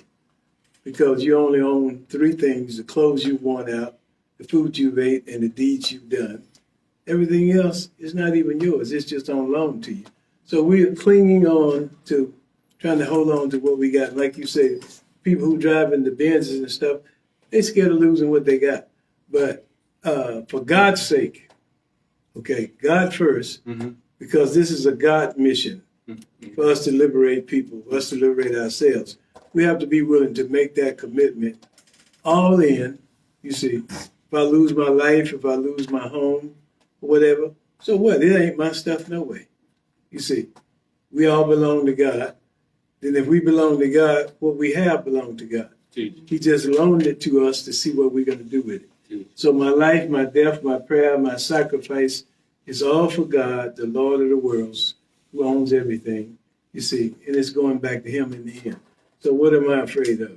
Take my money. Take my car. I can get more money. I can get another car. You see, take my life, then I'm going straight to my Lord. Okay, as a martyr. Yes, sir. As a shaheed. Yes, sir. So yes, sir. I just want to say, let us not be afraid. Yes, sir. You know, alhamdulillah, I like what you're doing, brother, and I'm with you 100%. And inshallah, we're gonna be successful. Yes, sir. Because it's clocked in. Yes, sir. God has said that, so I'm not afraid. Yes, okay, sir. Yes, if sir. I have to fight with this stick. Assalamu alaikum. Thanks a lot. That's Imam Shahid from Masjid Muhammad here in Jackson. Yeah. Any other comments? Any questions? Bob Lucado? One more time. a 1 minute or 5 minute political empowerment of people is not adequate in order to have those individuals as the leaders of a revolution. They need more than 5 minutes of politicizing. They need more than 5 minutes of survival training. Mm-hmm. They need more than 5, and it's going to take more than 5 minutes of work in order for that revolution to be successful. We can go and we can have a revolution, but we want to win the revolution. We don't want to just have a revolution. We want to win the revolution. And so we have to make sure that we are preparing the people to win, not just to fight. I agree. But I think let me correct something you said. I didn't say 5 minutes to make people leaders, 5 minutes to mobilize them to get behind the leaders. Just like they mobilize people with a 30-second commercial, they mobilize hundreds of millions of Americans to vote for them, to use their political power to put Biden and Kamala with a 30-second commercial. That they showed 1,000 times. Okay, so we said 1,000 times. 30-second commercial. You multiply that by every time that they showed it. Some people didn't watch it every time. They just convinced with one. They was convinced with one. It's not a 30-second commercial. That's not how they did it. But I'm just saying, the fact that 5 minutes can mobilize somebody. You're exaggerating the process. No, we talking about, but you just got it wrong. So I'm talking about making them leaders. We have enough leaders. We have enough people that can, they're just sheep. Even the people in this room. You have to use the power of the people. You can't wait for the people to get educated. All of us not going to become PhDs in black power. Brother. Say it again. Even the people in this room. You said we got enough people in this room to lead the movement. These people in this room need more than 5 minutes of politicizing. They already been studying for more than 5 minutes. I'm talking about we need 5 minutes for the masses. You need you said all power to the people. The people, the masses. And the people behind leadership. Everybody doesn't lead the government. The government. If they have no knowledge, they have no power. 5 minutes is not enough time in order to empower the people. They already have power, not using it. They don't have the power because they don't have the knowledge. Knowledge is power. Knowledge is power. Knowledge motivates you to do the work. And if we are not motivated to do the work, then we don't have the power. Power is already inherent. You got it. Will not empower us. Did not political power of the people put Joe Biden in office? No. Who put anybody in office? The political trickery put him in office. Well, who put Trump in the movement office? Who put him in office? Did everybody that voted for him, were they knowledgeable? Or were just masses of people swayed by the leadership under Trump and the poop? Can you handle the truth of that? Yeah, I can handle it. It was his charisma. Okay. That put him in office. Okay then. It was not political power. Oh. It was his charisma. Chokwe was a lawyer in this city for 30 years. For the people. He was known as the people's lawyer. Didn't the people have to vote? Didn't the vote yeah, make the people had to vote. Well, those who voted. They voted for his charisma. Okay, then they were not knowledgeable. That's my point. You just proved my point. I'm telling you. You just proved my point. It takes more than 5 minutes of political empowerment, or 30 seconds, or whatever. It takes more than that in order for the people to be empowered. Chokwe is not here. Chokwe was the mayor for how long? Bro, how long was Chokwe the mayor? 6 months. He was put there, though. He's put in power. How long was he the mayor? 7 months, something like that. He was the mayor for 7 months. He was the people's lawyer for 40 years. People love him more for being a mayor than they do for his political. Every revolution. Okay, let's go through history, everybody. Study all revolutions, whether it be the Cuban Revolution, the Mau Revolution, the Zimbabwean Revolution, South American Revolution, were all the people conscientized. No, they were not. The Haitian Revolution, were all them, they were just sick and tired of being on that plantation. They were not conscientized. So they were willing to fight.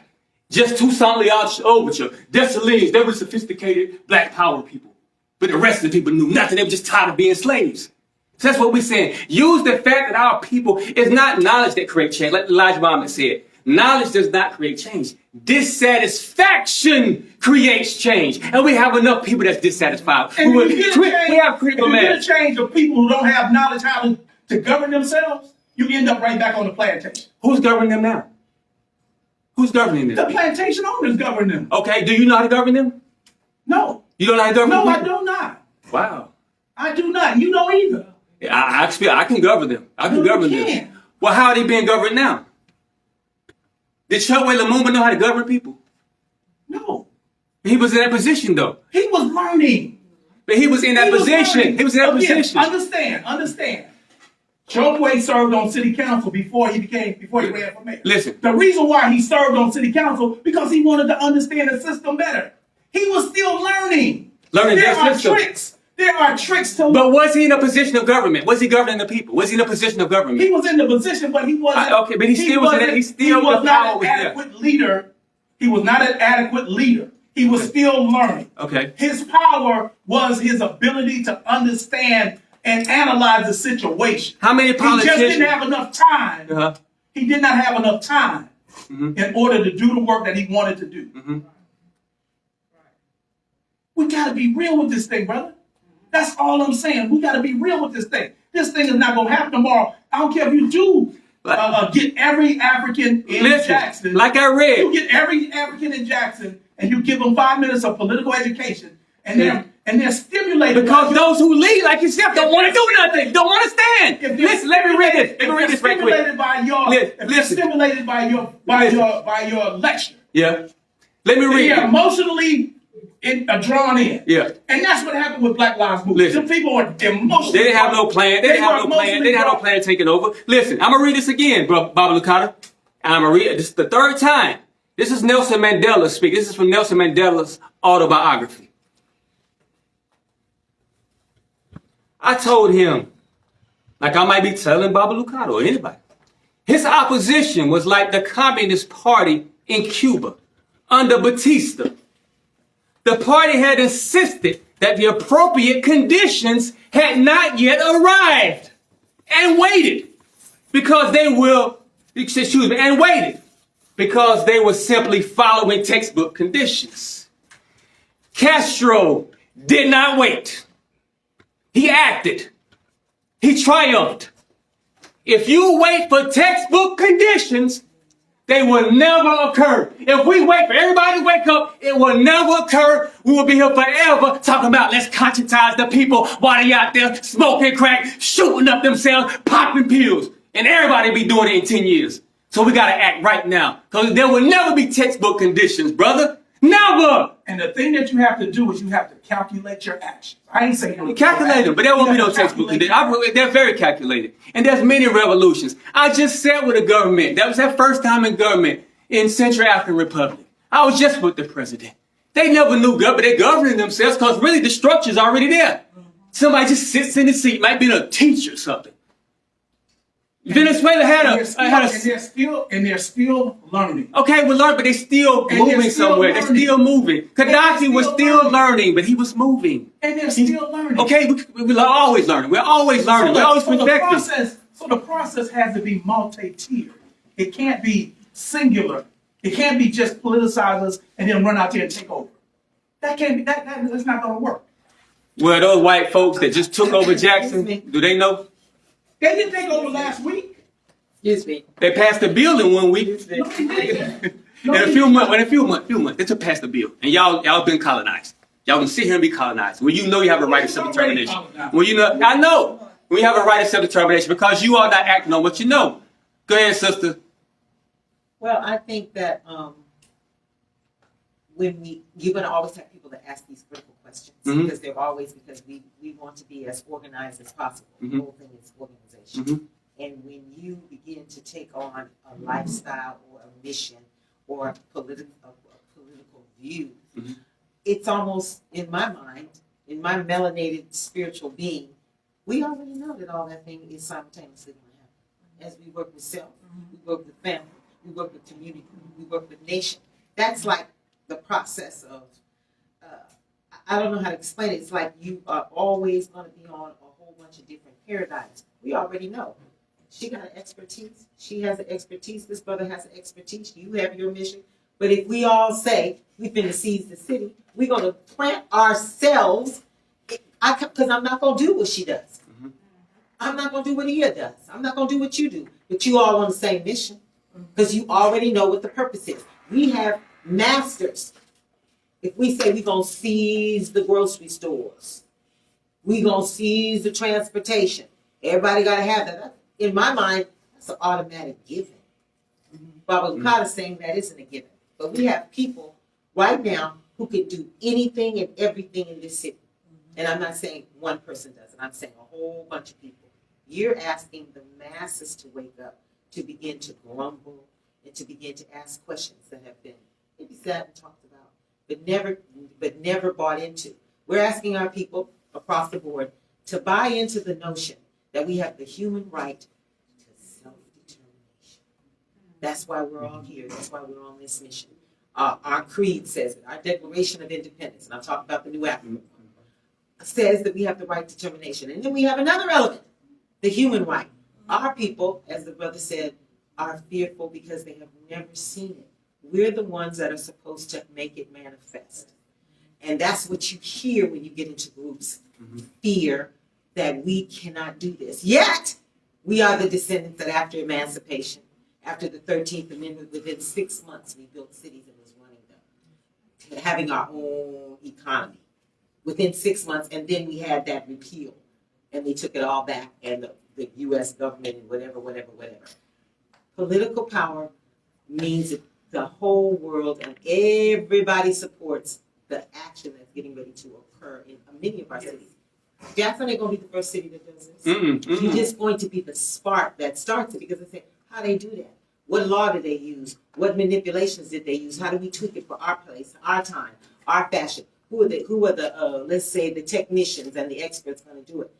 I hear that's what you're asking Jackson to do. And yet leadership, cadre, political figures, that they're not there yet. I like the idea of people's power because they have a saying in Africa, the voice of the people are like the voice of God.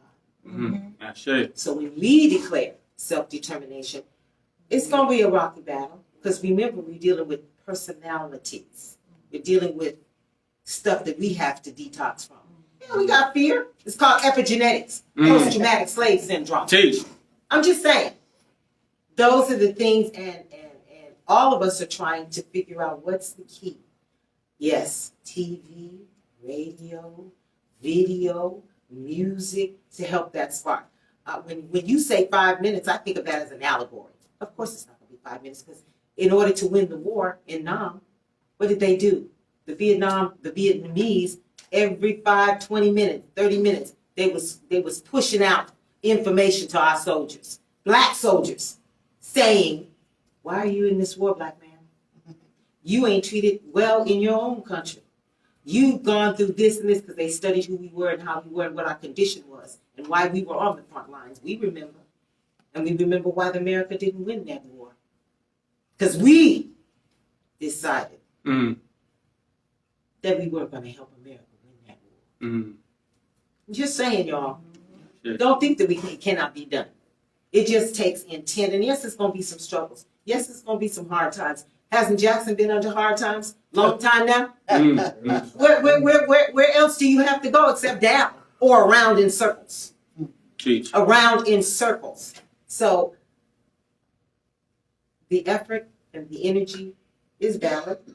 Whether you get the work, because it is going to take some work. It's people's work. Like that sister just said, people that's going to be in the ground, that changes a mindset.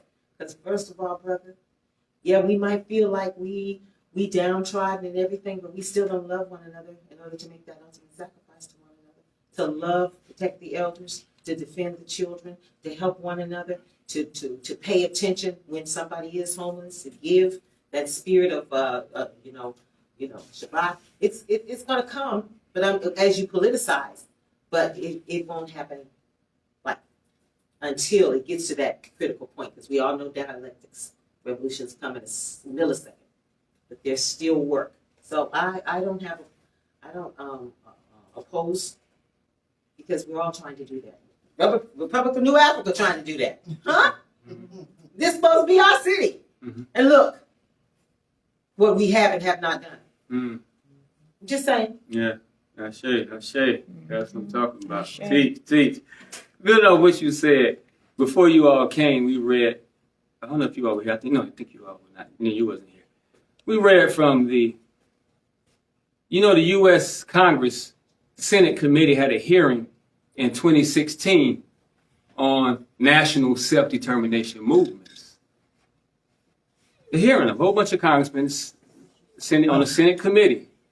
And I shared some words. I'm going to share them again from the chairman of that committee, Congressman Dana T. Rohrabacher. Tyrone, because Dana may think that that's a woman's name. But this is some of his words. He said, after all, our country is a product of the self-determination movement, talking about the United States. Then he said, some worry, talking about amongst the government officials, some worry that self-determination movements will have a domino effect. Like you said, they know what's going to happen. I didn't come here for Jackson's sake. I came here for Jackson, for black people all over America. And then once we do what we do in America, then we benefit the whole world. I ain't came because I care about. I'm supposed to be under a palm tree right by the river right now in Central African Republic. But I came over here to Little Jackson because Little Jackson is bigger than Little Jackson. Because what's going to happen here is going to happen everywhere. And I shared these words. I'm going to share them again. From this same senator said this, Mama Ayo. He said this. The senator talking. But I will say that if we permit people into our country and permit them here legally, they have rights, just like we do. That is why we have to control our borders. And if the majority of people in San Diego end up being people who prefer that they live in Mexico, I'm sorry. They have a right to vote on it. And it's adios, San Diego. It's a 30-year congressman, came in office in 89, speaking that's how simple self-determination is. Certainly it is. You already know because you all said have a plebiscite. Have a vote. If they vote yes, it's adios, United States government. So we got to get to that point of having a vote. And people that vote, there's no qualification to voting besides your age or stuff. It's not saying, okay, I'm going to weigh your knowledge for you to vote. You just vote. Now you just voted. I just use your political power. You just empowered my vote. You didn't have to be conscious to do that. But I use you empower that vote. So now I got the people's power behind me. We say we're independent. Oh, you don't want to do that? Black Liberation Army, stand up. I dare you. Just like they did. They said we declare independence. British government said no. They said, give me liberty or give me death. So we got to get to that same point. I know nobody wants to die. Hey, I don't want to die. But I feel like I'm already dead. I'm a Muslim and the Quran says oppression is worse than slaughter. So if you're oppressed, you're already dead. So I'd rather go out fighting against that oppression, trying to get life. I'm trying to get life. I'm trying to get death. I'm already dead. I'm trying to get life. And I'm willing to risk this measly life for Ramsey, who's a subject to white folks as we speak. So give me liberty or give me death. It's as simple as having a vote. It's a congressman speaking. You mean to tell me white men with wigs, with some white tights on to their knees, is more braver than us? They went against the British Empire. Anybody ever heard the sun never sets on the British Empire?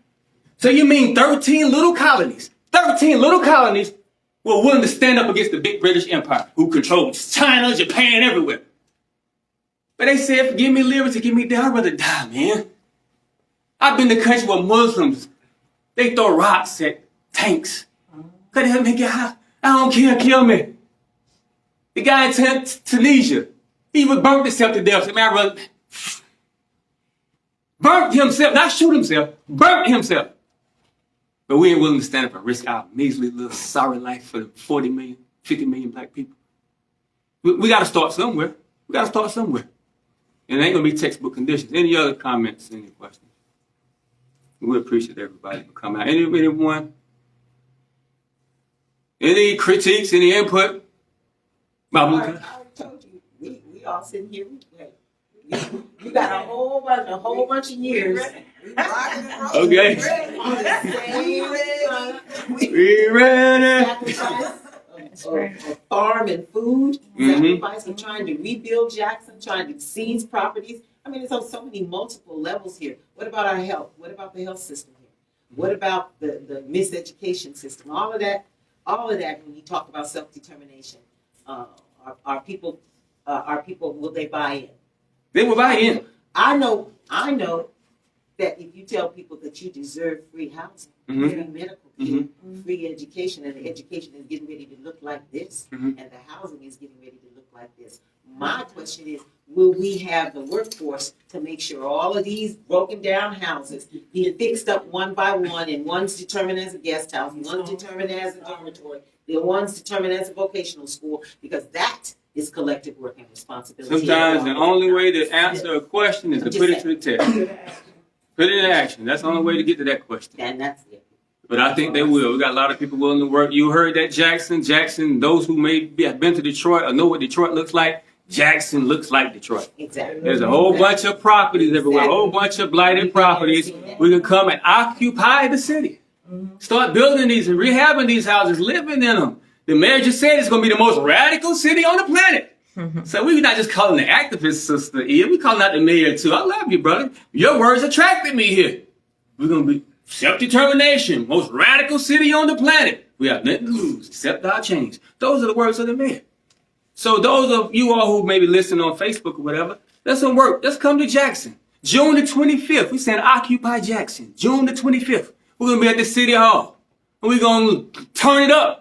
Not just to celebrate and rally and stuff. Let's come and occupy the city, declare our independence, celebrate our independence, and assert our independence. June the 25th, we'll be at the city hall. It's happening right here in Jackson. So everybody's welcome to come to Jackson. There's a lot of work to do. You're not going to just step into heaven now. You got to build paradise. But the condition is here. The raw earth is right here for us to build upon, my sister. I didn't have anything. So we have a lot of work to do, y'all. We just got to seek first the kingdom. That's what it meant when he said, seek ye first the kingdom of God and all of its righteousness, and all else should be added unto you. It doesn't mean seek to die and go to some heavenly kingdom. We know Jesus didn't die for that. He tried to create the kingdom of God right there amongst the people by taking over from the Roman government. And the Roman government was smart enough to even have black mayors at that time. They were smart enough to have black mayors. But they represented the Roman government. So we ain't gonna fall for that okie doke no more. We ain't gonna fall for that. We want, if you're a black mayor or a black governor, we want you to separate yourself from this Roman city colonizer and let's declare independence and let's get to work. And those of you all who may be on social media, black power activists, black panthers, whatever, nationalists, militants, June 25th, everybody should be in Jackson. Just like everybody was there in Ferguson. Everybody was in these other places protesting. Come here and do more than protest. Matter of fact, the ultimate protest is actually a seizure, an occupation, a takeover. That's how you protest and show that you don't like the system. Otherwise, your protest is fake. You really like the system. And mind you, everybody, when you protest, you're actually legitimizing the government. Because to the world, it's, oh man, that's a good government. It allows them to say black power. So you're legitimizing the government by protesting. So let's stop legitimizing this government. And let's really assert our black power, everybody. This is said out of love. I don't mean to offend anybody, but I'm just, that's just my stance. I don't want to wait. I don't want my people to have to wait. Now, I can wait comfortably. I can go overseas. I got a number of countries that I can go and live comfortably. At the highest level, with the highest level status of society in those countries. But I want to be over at, that don't represent freedom. That don't represent love with my people. I love my people. So let's stop letting our people live in the conditions that we, as a whole, if we have love for them. If we have love. I know everybody in this room, I know y'all love our people. And you're not going to sit here and let our people suffer. I don't care if you got a nice house yourself, but you love your people who don't have. So we're going to get for everybody. And there's enough abundant resources for everybody to enjoy life. Even to the point where nobody even has to work. We got enough technology. You got tractors that plow the field, plant and harvest. They got robots getting ready to start policing us in a few days. You already see what Walmart look like. You want to see all the black workers? Go to Walmart. Not today. They got robots and automated machines there. Yeah. For free. So if we don't do what we have to do, we're doomed anyway. We're doomed. And when them bombs start falling on America from Russia or whoever it come from, then because we haven't separated from America, we might as well get them bombs too. But we support America by not resisting and separating from her. And I know you all don't want to be part of America. You don't agree with what America does nationally or internationally. So let's separate ourselves from that and give ourselves a better life. That's all we're saying. In our way, we're suggesting our way. We're giving the right, we're talking about the right of self-determination, what we have a right to do.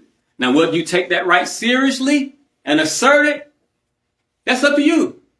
But I know we're going to try to assert it. We're going to make the people aware that they have that right and to stand up. So we can be part of it or we get rolled over by the revolution. Either way, the revolution is going to happen. It's going to happen. Any other comments, any questions? My brother from Cameroon, you want to say something? Yeah, just to congratulate you and the team for coming to sit together in collective fashion. As the saying goes, united we stand, divided We fall. we do not allow divisions of race or class, divisions of religion or politics. We break the solidarity which is bringing the world together. Yes, sir. I should rightly point out the Central African situation you were witness is in a tragic position. It is one of the richest countries in the world, but in reality, as he will point out, it's one of the poorest in Sudan. The Africans live a very rough, very tough, very difficult. And we appreciate leaders like Brother Mohammed, those of you who are coming. Unity is very important. And then the survival and success of the United States is also crucial. Some always think that we have something better than the United States. No. There's nothing really better than the United States. Mm-hmm. That's why most people want to come into it. Mm-hmm. It's blessed. We are blessed. We are blessed. I am blessed. So let's try as much as possible to live in unity. Unity is the secret. If we are going to fight each other, then it makes it easy for anybody to come in and do what they want to do. Teach. That's the tragedy of our times. We cannot be fighting over crumbs. We must not do that. Once again, thank you all for coming. This is not. Thank you, brother. Well, that's a whole nother conversation he opened up. It did. I was saying the same. Like, he could have opened up a can right there. But that's our brother, for those who couldn't see him. That's our brother from Cameroon. That I just left beside Cameroon. I was in the Central African Republic. And as he pointed out, Central African Republic is one of the richest. I believe, according to size, brother, it may be the richest according to size and per capita. It may be the richest on the earth. But like he said also, it is the poorest right now because somebody else is controlling the resources. And so, and like I always tell people, we can't really help Africa until we do what we have to do right here. That's true. You know, they went over there talking about we're going to spend a few $1 billion on investment in Africa, a few $1 billion now. Now, mind you, I live in Detroit. Detroit itself, in devalued real estate value, is worth $600 billion. $600 billion in devalued real estate. Geographical value, according to that fresh water source, you go up over $70 trillion. Now, just Detroit alone, if we leverage those assets, we get way more than a few billion to Africa. We can take care of ourselves in America, build industries for ourselves, and also we can assist Africa and build things for them to make them autonomous and self-sustaining, not give them stuff so they keep on coming back to us, and we can dictate their policies and who rules them. But we have to start right here. We have the power right here. And he's right. Everybody's trying to come to America. But it's funny that the country that impoverished you, you want to run to that same country. That's a bad situation. Well, France can come and colonize Africa, have the people live from so poor that they want to run to France. That's a bad situation. But we are in power. We have enough power. We're not utilizing it yet. Power is already in the people.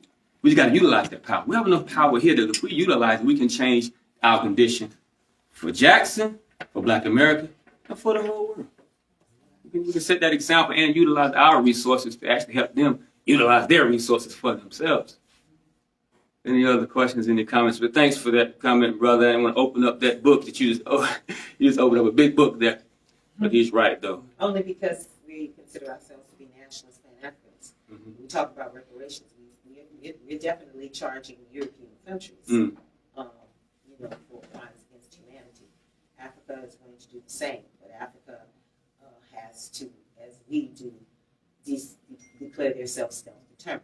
Because our stance is, you don't owe no World Bank, you don't owe no corporations any allegiance. Get out the country. We owe you nothing. You were here. You have harmed us. You have poisoned the earth of Africa, and yet you still want to take our lives. Teach. That's what we're calling on Africa. Teach.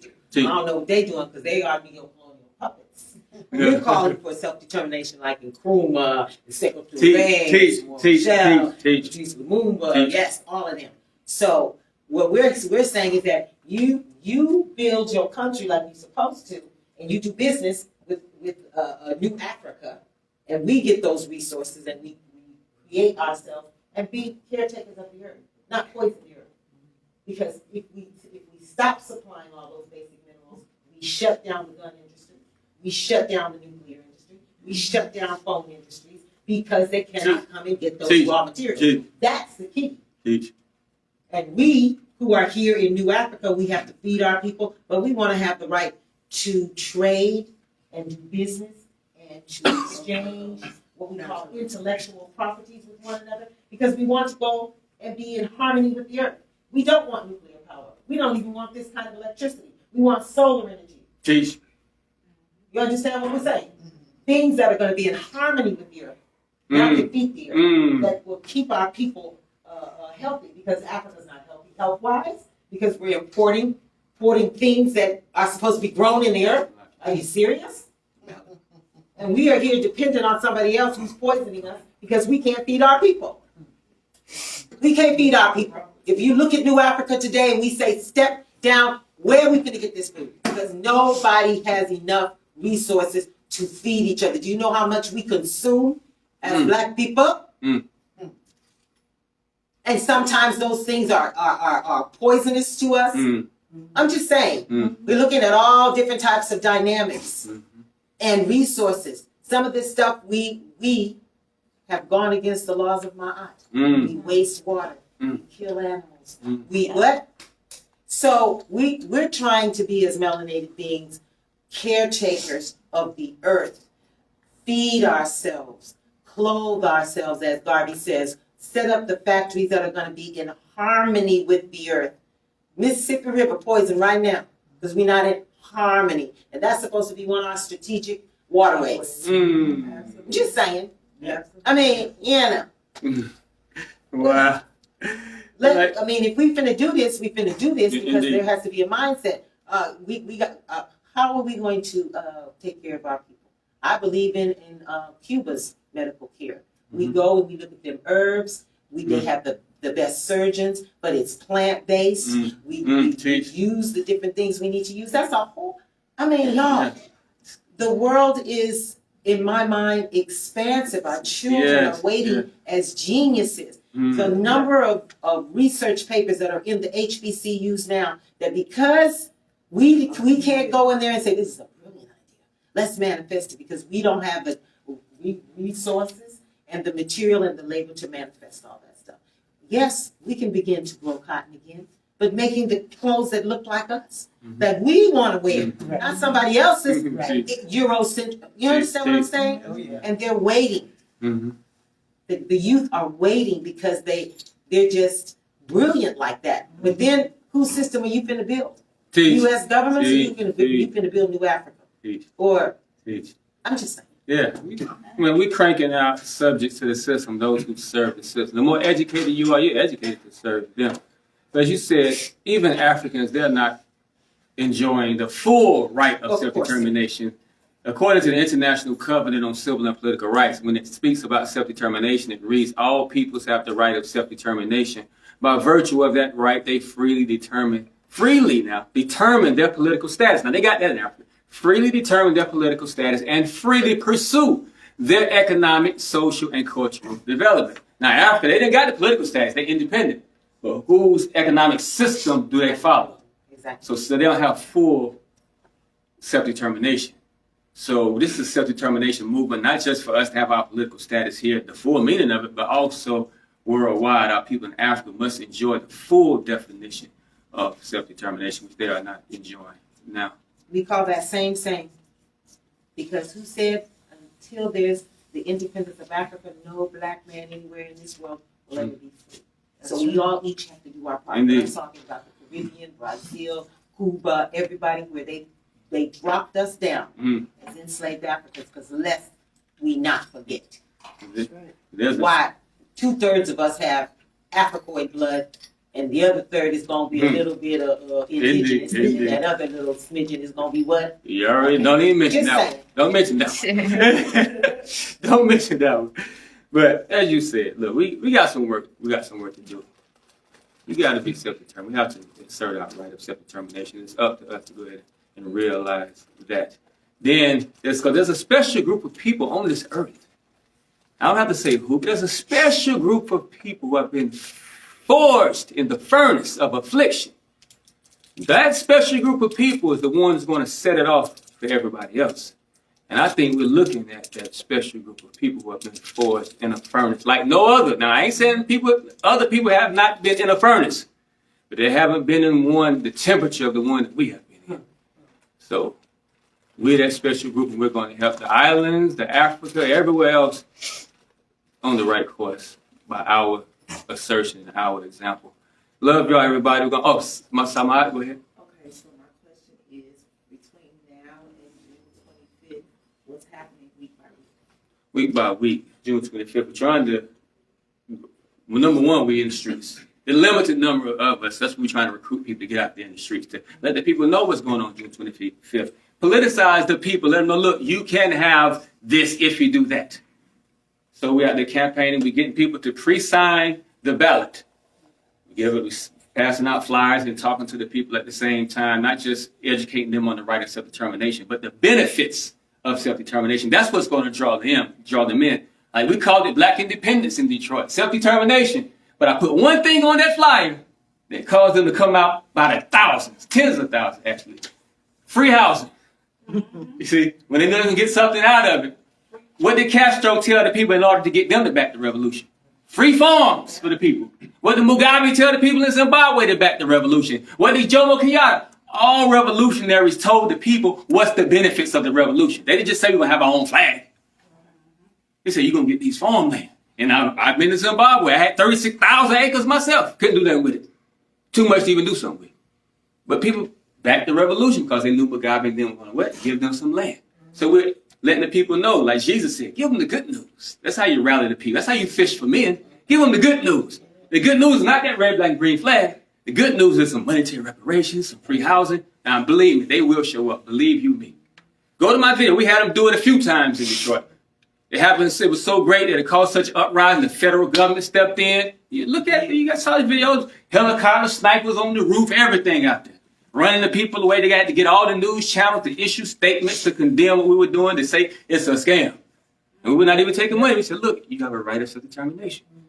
But they had to come out and even break the law themselves to stop that wave of people. Yeah. But it wasn't based on black power or red, black, and green flag. It's based on the fact I can get something out of this revolution. So that's the same thing we're going to hear. While we politicize them and telling them, look, you have a right of self-determination, it will get you this. So that's what we're doing now. They're campaigning. We need more people out there. We get the responses great. We go to Walmart right now and stay out there for an hour and get, 200 people, you know? If enough of us stand there, we can stand there for an hour and get 2,000 people. Then everyone can say, yeah. Yeah. But we need people to do that. We need fishers of men. We need fishers of men. So that's what we'll be doing. We'll be having people sign the ballot, the referendum we have, also giving them flyers, educating them on what the benefits of the revolution is, and inviting them to come up and take that stance on June the 25th. Great question. With that being said, we appreciate everybody for attending, for participating. We appreciate the esteemed leadership here. And you all's esteemed leadership abilities and knowledge didn't come from 5 minutes, Pablo Lucado. I know y'all spent time with that. So we're dependent on you all who have had more than 5 minutes of political education to lead this charge. We all have people that we know, people under our influence that we can influence to come out here and campaign and to rally our people to stand up that day. If not, we just call on the people that come into the city and occupy. Those of us who are conscious, just come and let's occupy the city. So that's just up to us, you all. We appreciate everybody for being extraordinary people. Everybody here is extraordinary. For one thing, you're in an extraordinary type of meeting.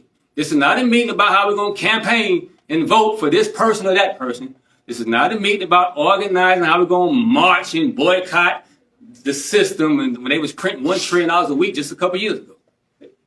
Hold your money back there, print some money. So what your little bit of dollars doing?